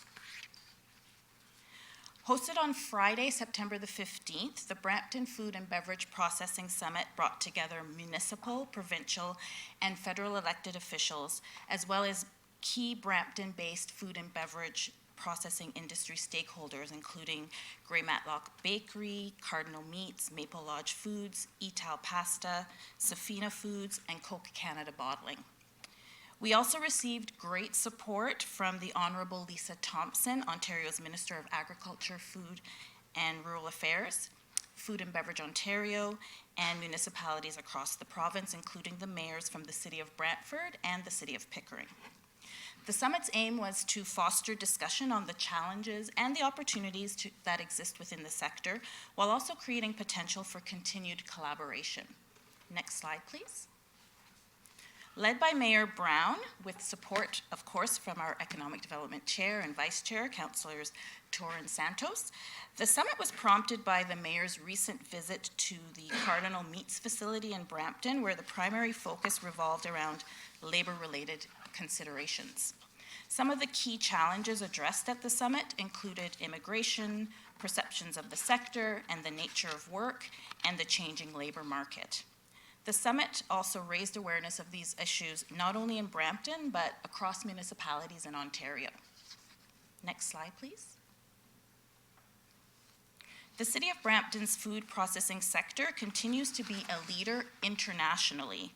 It was just recently awarded a first-place ranking in the Food Processing Leaders category of Business Facilities Magazine's 19th Annual Metro Rankings Report.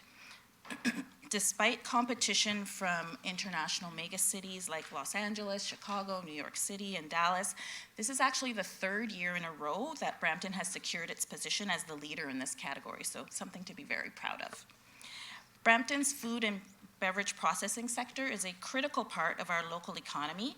It contributes a staggering $1.3 billion annually to the Canadian GDP, and it sustains approximately 8,500 jobs across 300 companies in Brampton.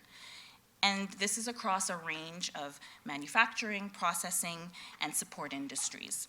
It also indirectly supports hundreds of thousands of jobs in other industries.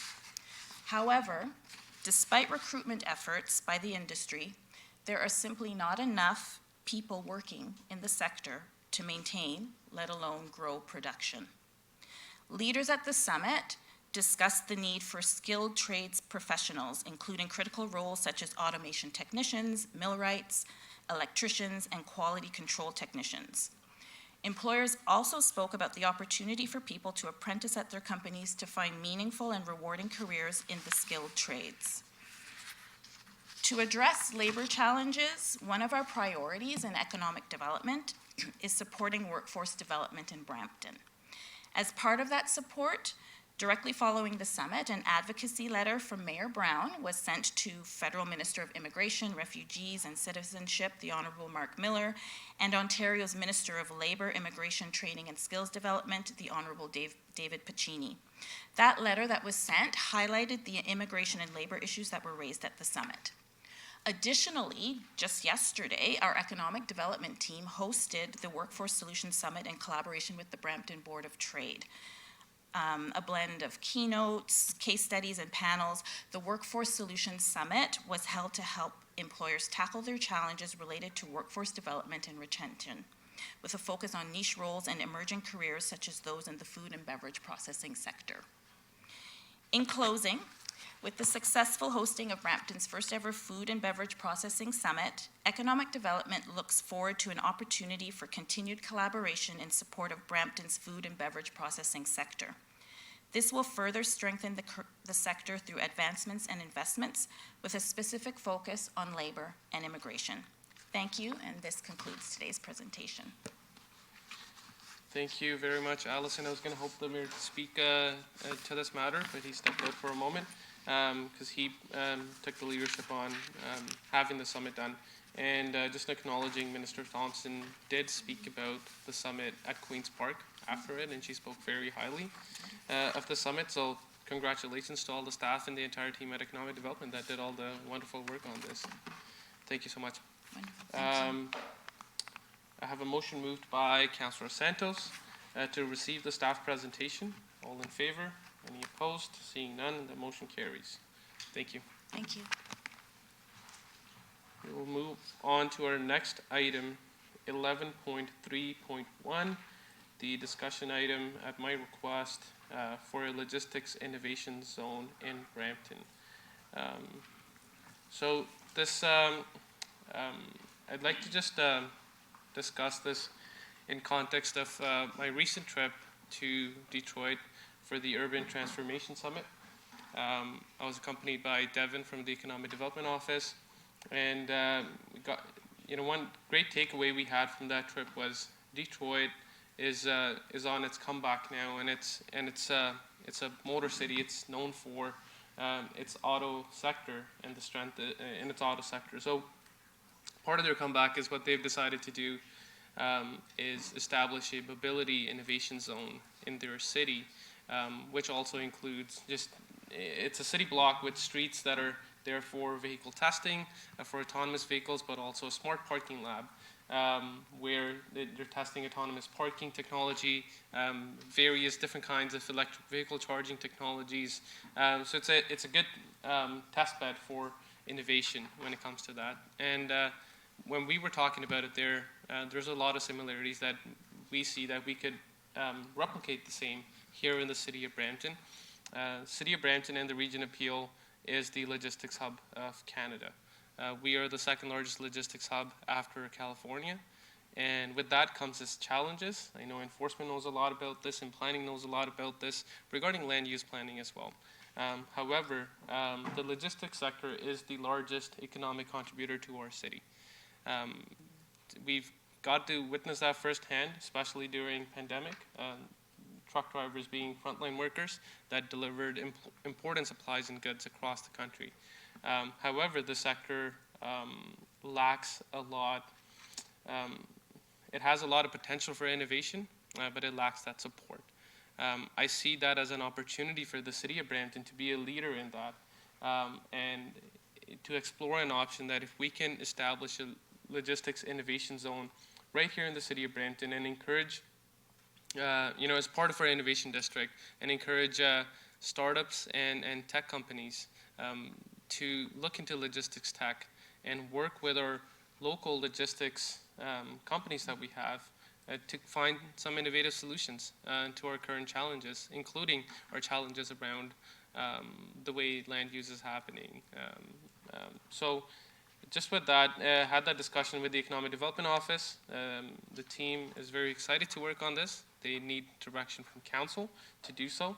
And that is why there is a motion in front of you today, committee. If I can just quickly read it. It says, whereas the logistics sector is the largest economic sector and largest employer in Brampton, whereas the city of Brampton has been building an innovation district which brings an innovation lens to all sectors in Brampton. Therefore, be it resolved that the Economic Development Office determined the feasibility of establishing a logistics innovation zone in Brampton and report back to Committee of Council in Q1 2024, and that economic development staff be guided by global best practices and supported by the Planning, Building, and Growth Management Department. Committee, that is the motion in front of you, moved by myself. And I have Deputy Mayor Singh on the board to speak to this. Sure, I think this is a great idea, and I wholeheartedly support this. I would have some suggestions if you're open to some friendlies. Would we be okay with zones, because there's a bunch of areas to look at potential areas, so if we could just add an S to zones.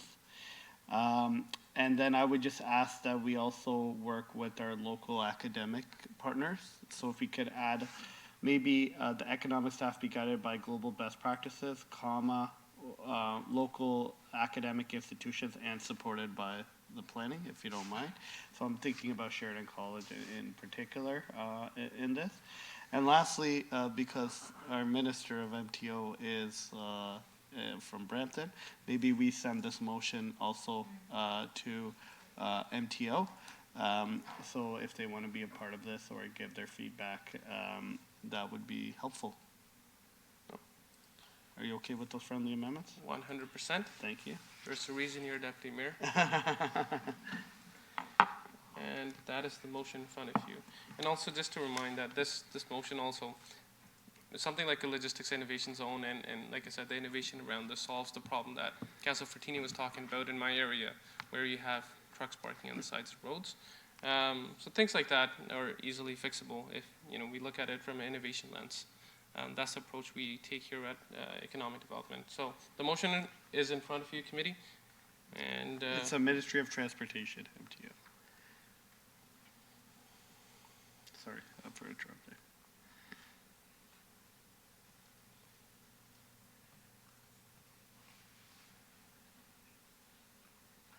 Thank you. And all in favor? Any opposed? Seeing none, thank you, and that motion carries. Our next item is 11.5, Councillor question period for this section of the agenda. Do any members have any questions regarding to the economic development section? Seeing none, we'll move on to public question period.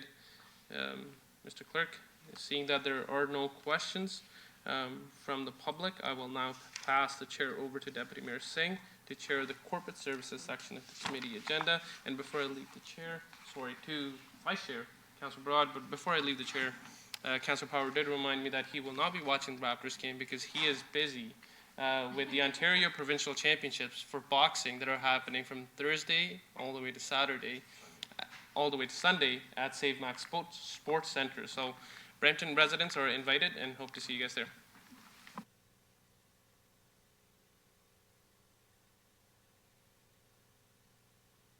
Thank you. Our next section is corporate service section. Our next item is 12.2.1. Staff report, state of local infrastructure report. There was a delegation from Sylvia Roberts. I believe staff will be addressing the questions asked.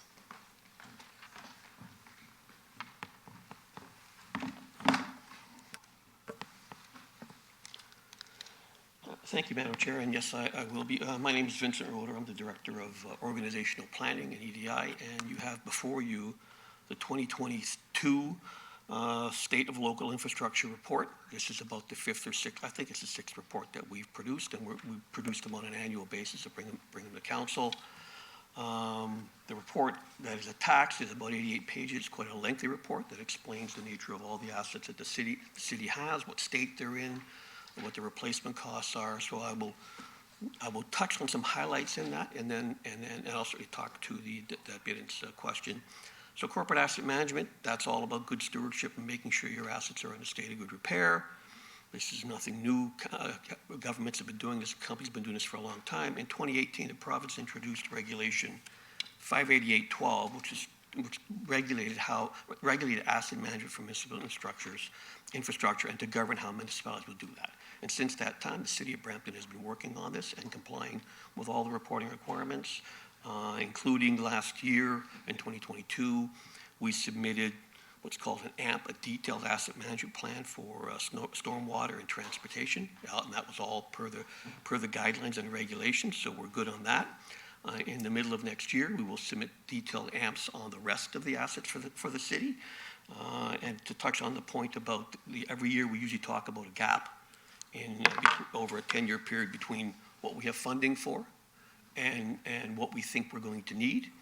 And last year's gap was estimated at something between around $500 million over the next decade. It's certainly not any smaller than that, but the work that we'll do on the rest of the AMPs will help in large measure us identify that number. So that number is not available. It's premature to have in this report, but it will be coming before council in Q2 of next year. Suffice to say, I don't think that gap will have gone down in any way, shape, or form, but I will talk a bit about funding as we go along. So the annual report catalogs all of our assets. It talks about the asset condition and it affixes an estimated replacement cost. This is at the end of the life of the assets. Some of these assets are 10-year assets, some are 20-year assets, some are 50, 60, even some of the water assets are as much as 100 years plus. So it's a very long-term look at assets. And between last year's estimated replacement cost, which is one of the things we work on, so they take all the assets and say when those assets are at the end of their useful life and have to be replaced, what would the cost be? And it's always in current dollars. Last year, that cost was $7.73 billion for all the city's assets. This year, it's $9 billion. So you say, well, what's the difference? Well, one of the differences is we added almost $150 million worth of new assets in 2022. So we bought assets, so that increases the number. In some cases, there was better data and information. That's part of the process. As we're going along, we get better information, better refine how we come up with the assets as a city on there. So there's about $60 million for that. But overwhelmingly, the bulk of that increase is associated with price increases in basically three things. You have a Stats Canada indice that looks at non-residential construction in GTHA. In 2022, that increased by 12.3%. You have a public stats candidacy for machinery and equipment, and in 2022, that increased by 11.4%. And in addition, so when we look at replacement of assets down the road, if it's equipment or if it's some kind of a building, those numbers would be added to it. So you'd see a big increase because of that. But also, if we're buying buses and we're buying other assets today, we have a bid or a price on it, there we go. So that's where that is. On the funding side of things, there is no doubt that one of the critical things that needs to happen is to continue to advocate for federal provincial infrastructure funding. This program over time will never be balanced unless you have that, so that's important. The levies, both the infrastructure levy and the transit one, are important too. In terms of the condition of the assets, 95% of the assets are in very good or fair condition, so there's no issues with them. We just keep doing what we're doing. 4% are shown as poor. That just means those assets are getting near the end of the useful life, so we don't have to, there are plans for them, but we don't have to do anything right now.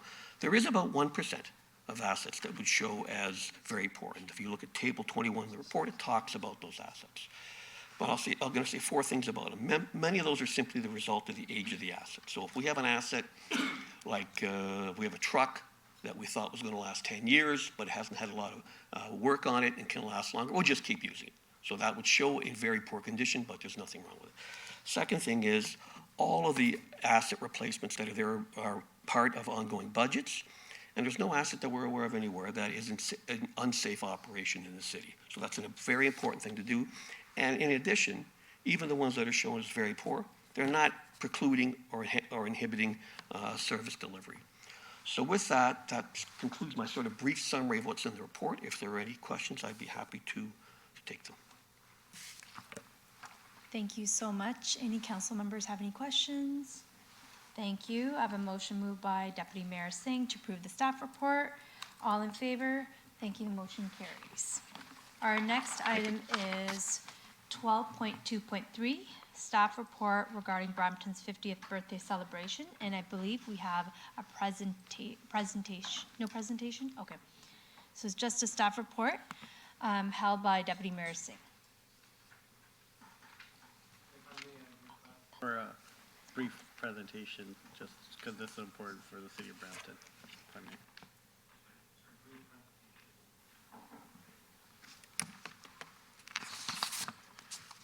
I can provide through the chair. I'll provide a brief overview. So, with our strategic communications and the events team, we've built an internal committee, and we've gathered input from various departments on things they could individually do in respect of the 50th anniversary taking place next year.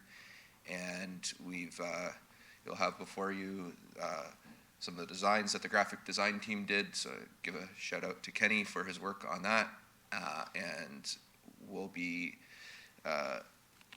building out, there's a list as part of the report, the appendix, that shows both what the departments put into various things, whether that's updating their logo, whether that's hosting a heritage walking tour, something that our planning team will be doing. So there's different elements that people are contributing. And one of the larger pieces will be on, I believe it's on June 29th, a Brampton birthday celebration. So it'll be like the key corporate event, but it's really a year-long celebration with elements all throughout. So at Citizen Awards, there will be different things happening with respect to the 50. New Year's Eve will have certain messaging and elements incorporating. So if there's any input and feedback as well, we're happy to take that and incorporate it into the event planning taking place. Okay, thank you. I like this, to be honest. I thought it was a great logo. I like the bag, I like the swag. I think that'll go a long way for the residents. I look forward to it. It's going to be very important as we turn 50, and we might hit another milestone right away after with whichever way the discussions go about the region. And I think we should be very proud of what we've accomplished in 50 years and the city become. The talent we've produced, the leaders we've produced in various domains and areas. And I think we need to celebrate. So we'll be watching, and we'll be here to support whatever we need. Thank you. Thank you so much, Deputy Mayor Singh. We have Councillor Santos on the floor. Thank you, through you, Madam Chair. I think the logo's pretty cool, and I love the plan that the city is bringing forward to celebrate next year. I could see, like on the logo, you could have moving things, like the 50 and the 0 could move, and so there's different options. It's very simple, but contemporary at the same time. There was one thing that I just wanted to add for consideration as we're putting together a plan, and that's somewhat with the involvement of BOW and the artists in the city of Brampton. I shared this with staff yesterday from Performing Arts, and I'm wondering if we could have some sort of competition, particularly with the young people and young musicians, to come up with a song for Brampton's 50th birthday that is not the Stevie Wonder happy birthday song, or is not the typical happy birthday song, but a competition to create the song for Brampton's 50th birthday. And I think of all the young musicians that are coming out of the city of Brampton right now, particularly in the area of hip hop, and Spitty, who's being so amazing in terms of being an ambassador for Brampton as a musician. So I'm wondering if we could launch that and maybe incorporate that as part of our celebration. Yeah, we can take that away through the chair and work with our cultural services team in BOW to Perfect. Thank you. Thank you, Councillor Santos. Councillor Paleshi, you have the floor. Thank you, Madam Chair. Love the gold logo for Brampton. I think that's super sharp. Looks fantastic. I was just going through some of the events and so many events that are happening, and I love all of them, and us incorporating the 50 into a lot of the the awards and stuff like that. I was wondering though if we could potentially look at the possibility of having kind of that one big like block party or event, something. Not sure about any of the funding that's going into this, but we're only going to turn 50 once, and so I wondered if there's opportunity for us to have one big event, maybe at Ching Park or something like that, and also include the sponsorship team to see if we can get some sponsors for that event to make it kind of one big blast. Thanks, Councillor. Through the team, sponsorship team is on the internal committee working with us, so we can coordinate with them on that opportunity. I think the closest thing to what you're referencing would be the June 29th, 2024 Brampton Birthday Celebration. So there'll be a concert with local performances, family-friendly programming, and a city showcase with the various departments and activations from across the board. And we can work with sponsorship on looking to,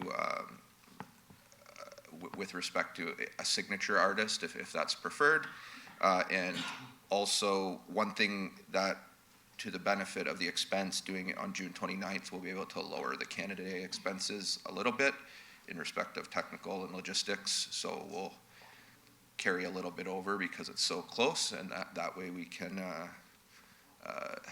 free up a little bit more space budgetary to look at that signature artist if that's a preferred route. Excellent, Jason. So yeah, I would love, even local artists being at that event, and then have some kind of signature artist at that event with sponsorship. That's great. So maybe if there's an opportunity for you to go away and see if, like, kind of pick a top 5 list of who we want to go after, and bring that back to council maybe, and for us to look at what that budget will be, and then the conversations with the sponsorship team to see what we can get in terms of sponsors.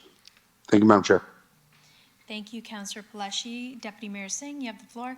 Yeah, last thing I would say is I like this logo a lot. I notice the swag, and if there's a way to do this, I think we should allow residents to purchase swag as well.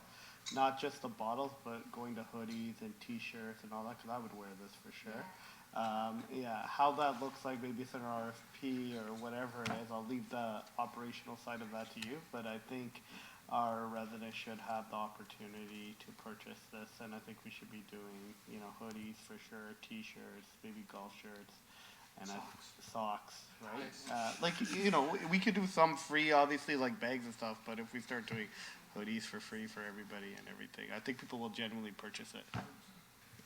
So through the chair, Councillor, we do have a significant budget for the things that you see in front of you. We've Yeah. already kind of used from this year's budget. We can certainly look at some of the clothing elements and Yeah. bring that, Yeah, explore and options I'll let for you purchase. operationalize like how that, what that looks like, but I think we should definitely consider that. Sounds good, thank you. Thank you, Deputy Mayor Singh, and I just want to take this opportunity to thank Jason and the whole team for bringing this report to us. I definitely know it's not easy putting together Brampton's 50th birthday, but thank you for everything you guys do. Thank you. Oh, Councillor Santos, you have the floor. Sorry, through you, Madam Chair, just one more idea that Mayor Brown and I were talking about. Because the 50th year is so important, if we could, as part of the celebration, also do something to acknowledge like a 50th birthday award for a citizen or a couple of citizens, that would be good. And we can deal with that later. Okay. So through the chair, that is incorporated through the Citizen Awards. We'll look at some elements of that, as well as with Arts Walk of Fame and some of our different award categories as well. Thank you. Thank you. Thank you. I have a motion moved by Councillor Santos. Okay, to approve the staff report. All in favor? Thank you. The motion carries. Our next item is 12.2.5, a staff report regarding enhancing accessibility and inclusive initiative support employment program, held by Deputy Mayor Singh and Councillor Santos. Councillor Santos, you have the floor. Thank you, Madam Chair, and thank you, staff, for the report. In speaking to some colleagues as well as with city staff, there's some, I think, changes that need to happen perhaps in the report, particularly with respect to collaboration and looking at other innovative solutions with existing local organizations, whether they be associated with the respective national organization or just as local charities who are doing tremendous work with individuals with disabilities in Brampton. So for example, on Friday, when the report was published, I did reach out to some of the stakeholders I knew who service those with disabilities and asked for feedback. And they provided some really good feedback. But I think that moving forward with this, and I do have a motion prepared, that a referral motion to staff with some added suggestions in here, that we do need to collaborate with some of those local charities and local organizations outside of March of Dimes. And March of Dimes is a really good national organization, but I think, for example, Concord in the City, which provides a coffee truck, which the City of Brampton has been supporting. They park their truck at the Fire Station 207. They provide skills and development training for individuals with disabilities through their truck. They continue to have problems in terms of finding opportunities for them to be at city events and at city locations. And because we're moving into the direction of being more inclusive, in fact, organizations like, nonprofit organizations like Concord in the City are providing us a little bit of a pipeline in terms of they're providing skills and development training for young adults with disabilities that we could then use as a recruitment pool at the City of Brampton as part of our new policy and procedure with respect to individuals with disabilities. So I've made a couple of changes so that staff be directed to consult with various charities, organizations, and social enterprises who have demonstrated a connection with Brampton and are focused on supporting individuals with disabilities, including Concord in the City. I also know that we are recently doing some work with the South Asian Autism Center, as well as with Easter Seals Ontario. So Easter Seals Ontario specifically has a long-standing relationship, particularly with this council, because every single year they host the Easter Steels Hockey Classic games where we do fundraising for young people with disabilities so that they can access equipment accordingly. So this is the revised motion and referral. And then I've also provided direction that we provide opportunities for Concord in the city, particularly their coffee truck, to be at city events and to have the opportunity to be at locations that are city-owned. And then the final piece is just saying that Easter Seals is a long-standing partner, particularly with youth with physical disabilities. And their fundraising event is coming up next week. And I know that members of council not only attend, but also play. And so let's find ways to also support Easter Seals, who is has been such a good partner in terms of supporting youth with disabilities in the city of Brampton. So that is the motion, and hope to count on council's support. Thank you, Councillor Santos. We have the motion on the floor, moved by Councillor Santos. Oh, Councillor Tuer, sorry, you have the floor. Councillor Santos, if you would entertain a friendly amendment. I know you mentioned those 3 organizations in there. Is there room to just say "and others," just so we can, there's a couple more, they're skipping my mind right now. I know Councillor Paleshi was working with one organization too. If we can just recommend those to staff later. Yeah, thank you, through you, Madam Chair, to Councillor Tour. Yeah, I take that as a friendly amendment, and just for clarification, because I know Aaron Oaks Kids was here earlier this morning, I originally had them in the motion, but also found out in speaking with staff that they did already consult and speak to Aaron Oaks Kids already, but we should still not forget and also include them in moving forward. Thank you. Thank you. So I have a motion moved by Councillor Santos. On the floor, all in favor? Thank you, the motion carries. And also have a motion moved by Councillor Santos to approve the staff report. Referred back, perfect, thank you. Our next item is 12.2.6, staff report regarding employee maternity leave and parental benefits benchmarking. That was held by myself and Councillor Paleshi. I'll take the lead on that first. So I think we just, if I can get staff to just give us an overview of parental and maternity leave at the City of Brampton. Through you, Chair, through you, Madam Chair, so currently what we have for staff is, 10 weeks of maternity leave. And then we have 10 weeks where we give parental leave top-up. Top-up for both maternity and parental is up to 75% of the individual's salary. And is that competitive with other cities? So we did a comparison with 9 other municipalities. If we take the outliers out, I would say with respect to 15 weeks of paternity or maternity or pregnancy leave, it would pretty much be on the average end. If we also took out the outliers for those that are way under or way above, with respect to sub top-up for parental leave, the average would be 16 weeks. The City of Brampton is currently at 10. Thank you. Can I request for a staff report back on parental leave?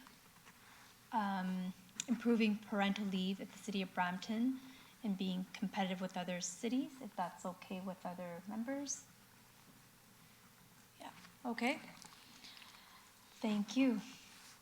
So I have a motion moved by Councillor Paleshi to approve the staff report. All in favor? Sorry, Madam Chair. Yes, Councillor Paleshi. Should we maybe be asking staff to come back with what that looks like? Yes.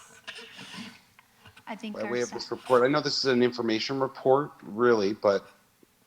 So through the chair, if I may, so we understand clearly, council is asking us to report back to council at looking at the incremental impacts on paternity leave and meeting the averages when you take out the outliers in terms of other municipalities. So for example, Brampton's at 10 weeks.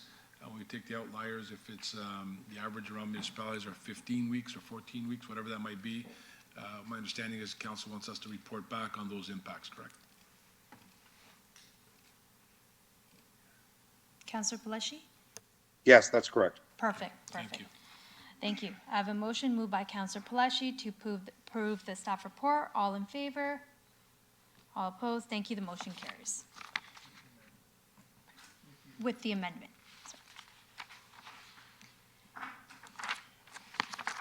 Our next item is 12.5, councillor question period. Any councillors have any questions? Seeing none, we'll move on now to the public question period. I'll ask our clerk if there's any questions from the public. Seeing none, we'll now move on to next section of today's agenda. Our next item is 13.1, the referred matters list. Do any members have any questions or comments regarding the referred matters list? Thank you. Now we'll move on to the next part of the agenda. Now we'll deal with item 14, our final public question period. There is a 15-minute limit for all questions and answers for this meeting. I'll ask the clerk if there's any questions submitted during the course of today's meeting. Seeing none, move on to our next item. Our next item of business is item 15, our closed session business. I have a motion moved by Councillor Power to move into our closed session to deal with the following items. Through you, Chair Brar. There are 5 items for closed session. 15.1 was approved on consent. So we have 15.2, 15.3, 15.4, 15.5, and 15.6. Perfect. Mr. Clerk, how long would we need? Or should we do after lunch if councillors prefer that? After lunch would be preferred from the Okay, clerk's office. so maybe at 1 o'clock, would that be okay? Okay, so we will be enclosed for 1 o'clock.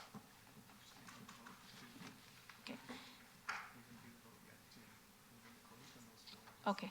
Okay, okay. We have a motion moved by Councillor Vicente to move into closed session. All in favor, all opposed? Thank you, the motion carries.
Mr. Clerk, do we have quorum?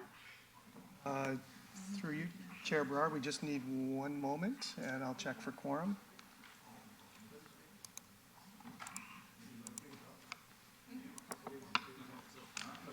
So just before we get started, members, I'm going to confirm the following online. I see Councillor Vicente, Councillor Medeiros, Councillor Paleshi, Councillor Fortini, and members in chambers are Councillor Santos, Chair Brar, Councillor Power, Councillor Tour, Deputy Mayor Singh.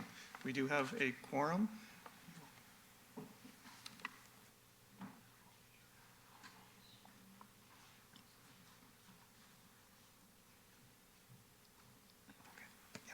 Okay, welcome back to our open session. In the continuing interest of transparency and open government, I will report in public session any outcomes from today's closed session. Mr. Clerk, can we summarize our results of our closed session today? Through you, Chair Brar, to members of committee, we moved into closed session for 4 items. 15.2 was an open meeting exception under section 239 2H and K of the Municipal Act. Information supplied in confidence to the municipality or local board by the federal government, provincial government, or a crown agency of any of them, and a position plan procedure instruction to be applied to any negotiations to be carried on by or on behalf of the municipality or local board, a negotiation matter. That item was considered in closed session. Information was received and direction was given. Item 15.3, an open meeting exception under section 239 2C and K of the Municipal Act. A proposed or pending acquisition or disposition of land by the municipality or local board, and a position plan procedure criteria or instruction to be applied to any negotiations carried on by the municipality or local board, a property lease matter. That item was considered in closed session and direction was given. Item 15.4 was erroneously identified by myself as being to be considered in closed session. That in fact was considered as part of the consent motion. Item 15.5 was an open meeting exception under section 239 2E of the Municipal Act. Litigation or potential litigation, including matters before administrative tribunals affecting the municipality or local board, a property matter. That item was considered in closed session. Information was received and no direction was given.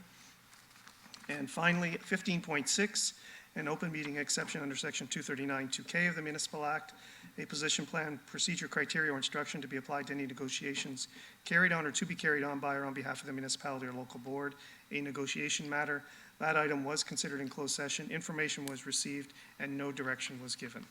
Thank you, Mr. Clerk. I do see Councillor Vicente on the floor. Councillor Vicente? Thank you very much, Madam Chair. And procedurally, Mr. Fay, we would like to refer, actually, we put 15.1 into consent, but what we do need to do as a council is to refer that item back to staff to come back at next council meeting. So if you could just guide us on the steps, I believe we need to reopen the agenda. That's correct. Through you, Chair Brar, then I think a motion would be placed with a 2/3 majority vote to reopen the consent approval motion, to take item 15.1 out of consent and to refer it to council meeting next week. Thank you, Mr. Clerk. Thank you. I'll move that.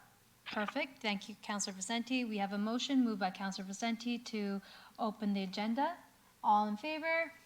Any opposed? Thank you. The motion carries.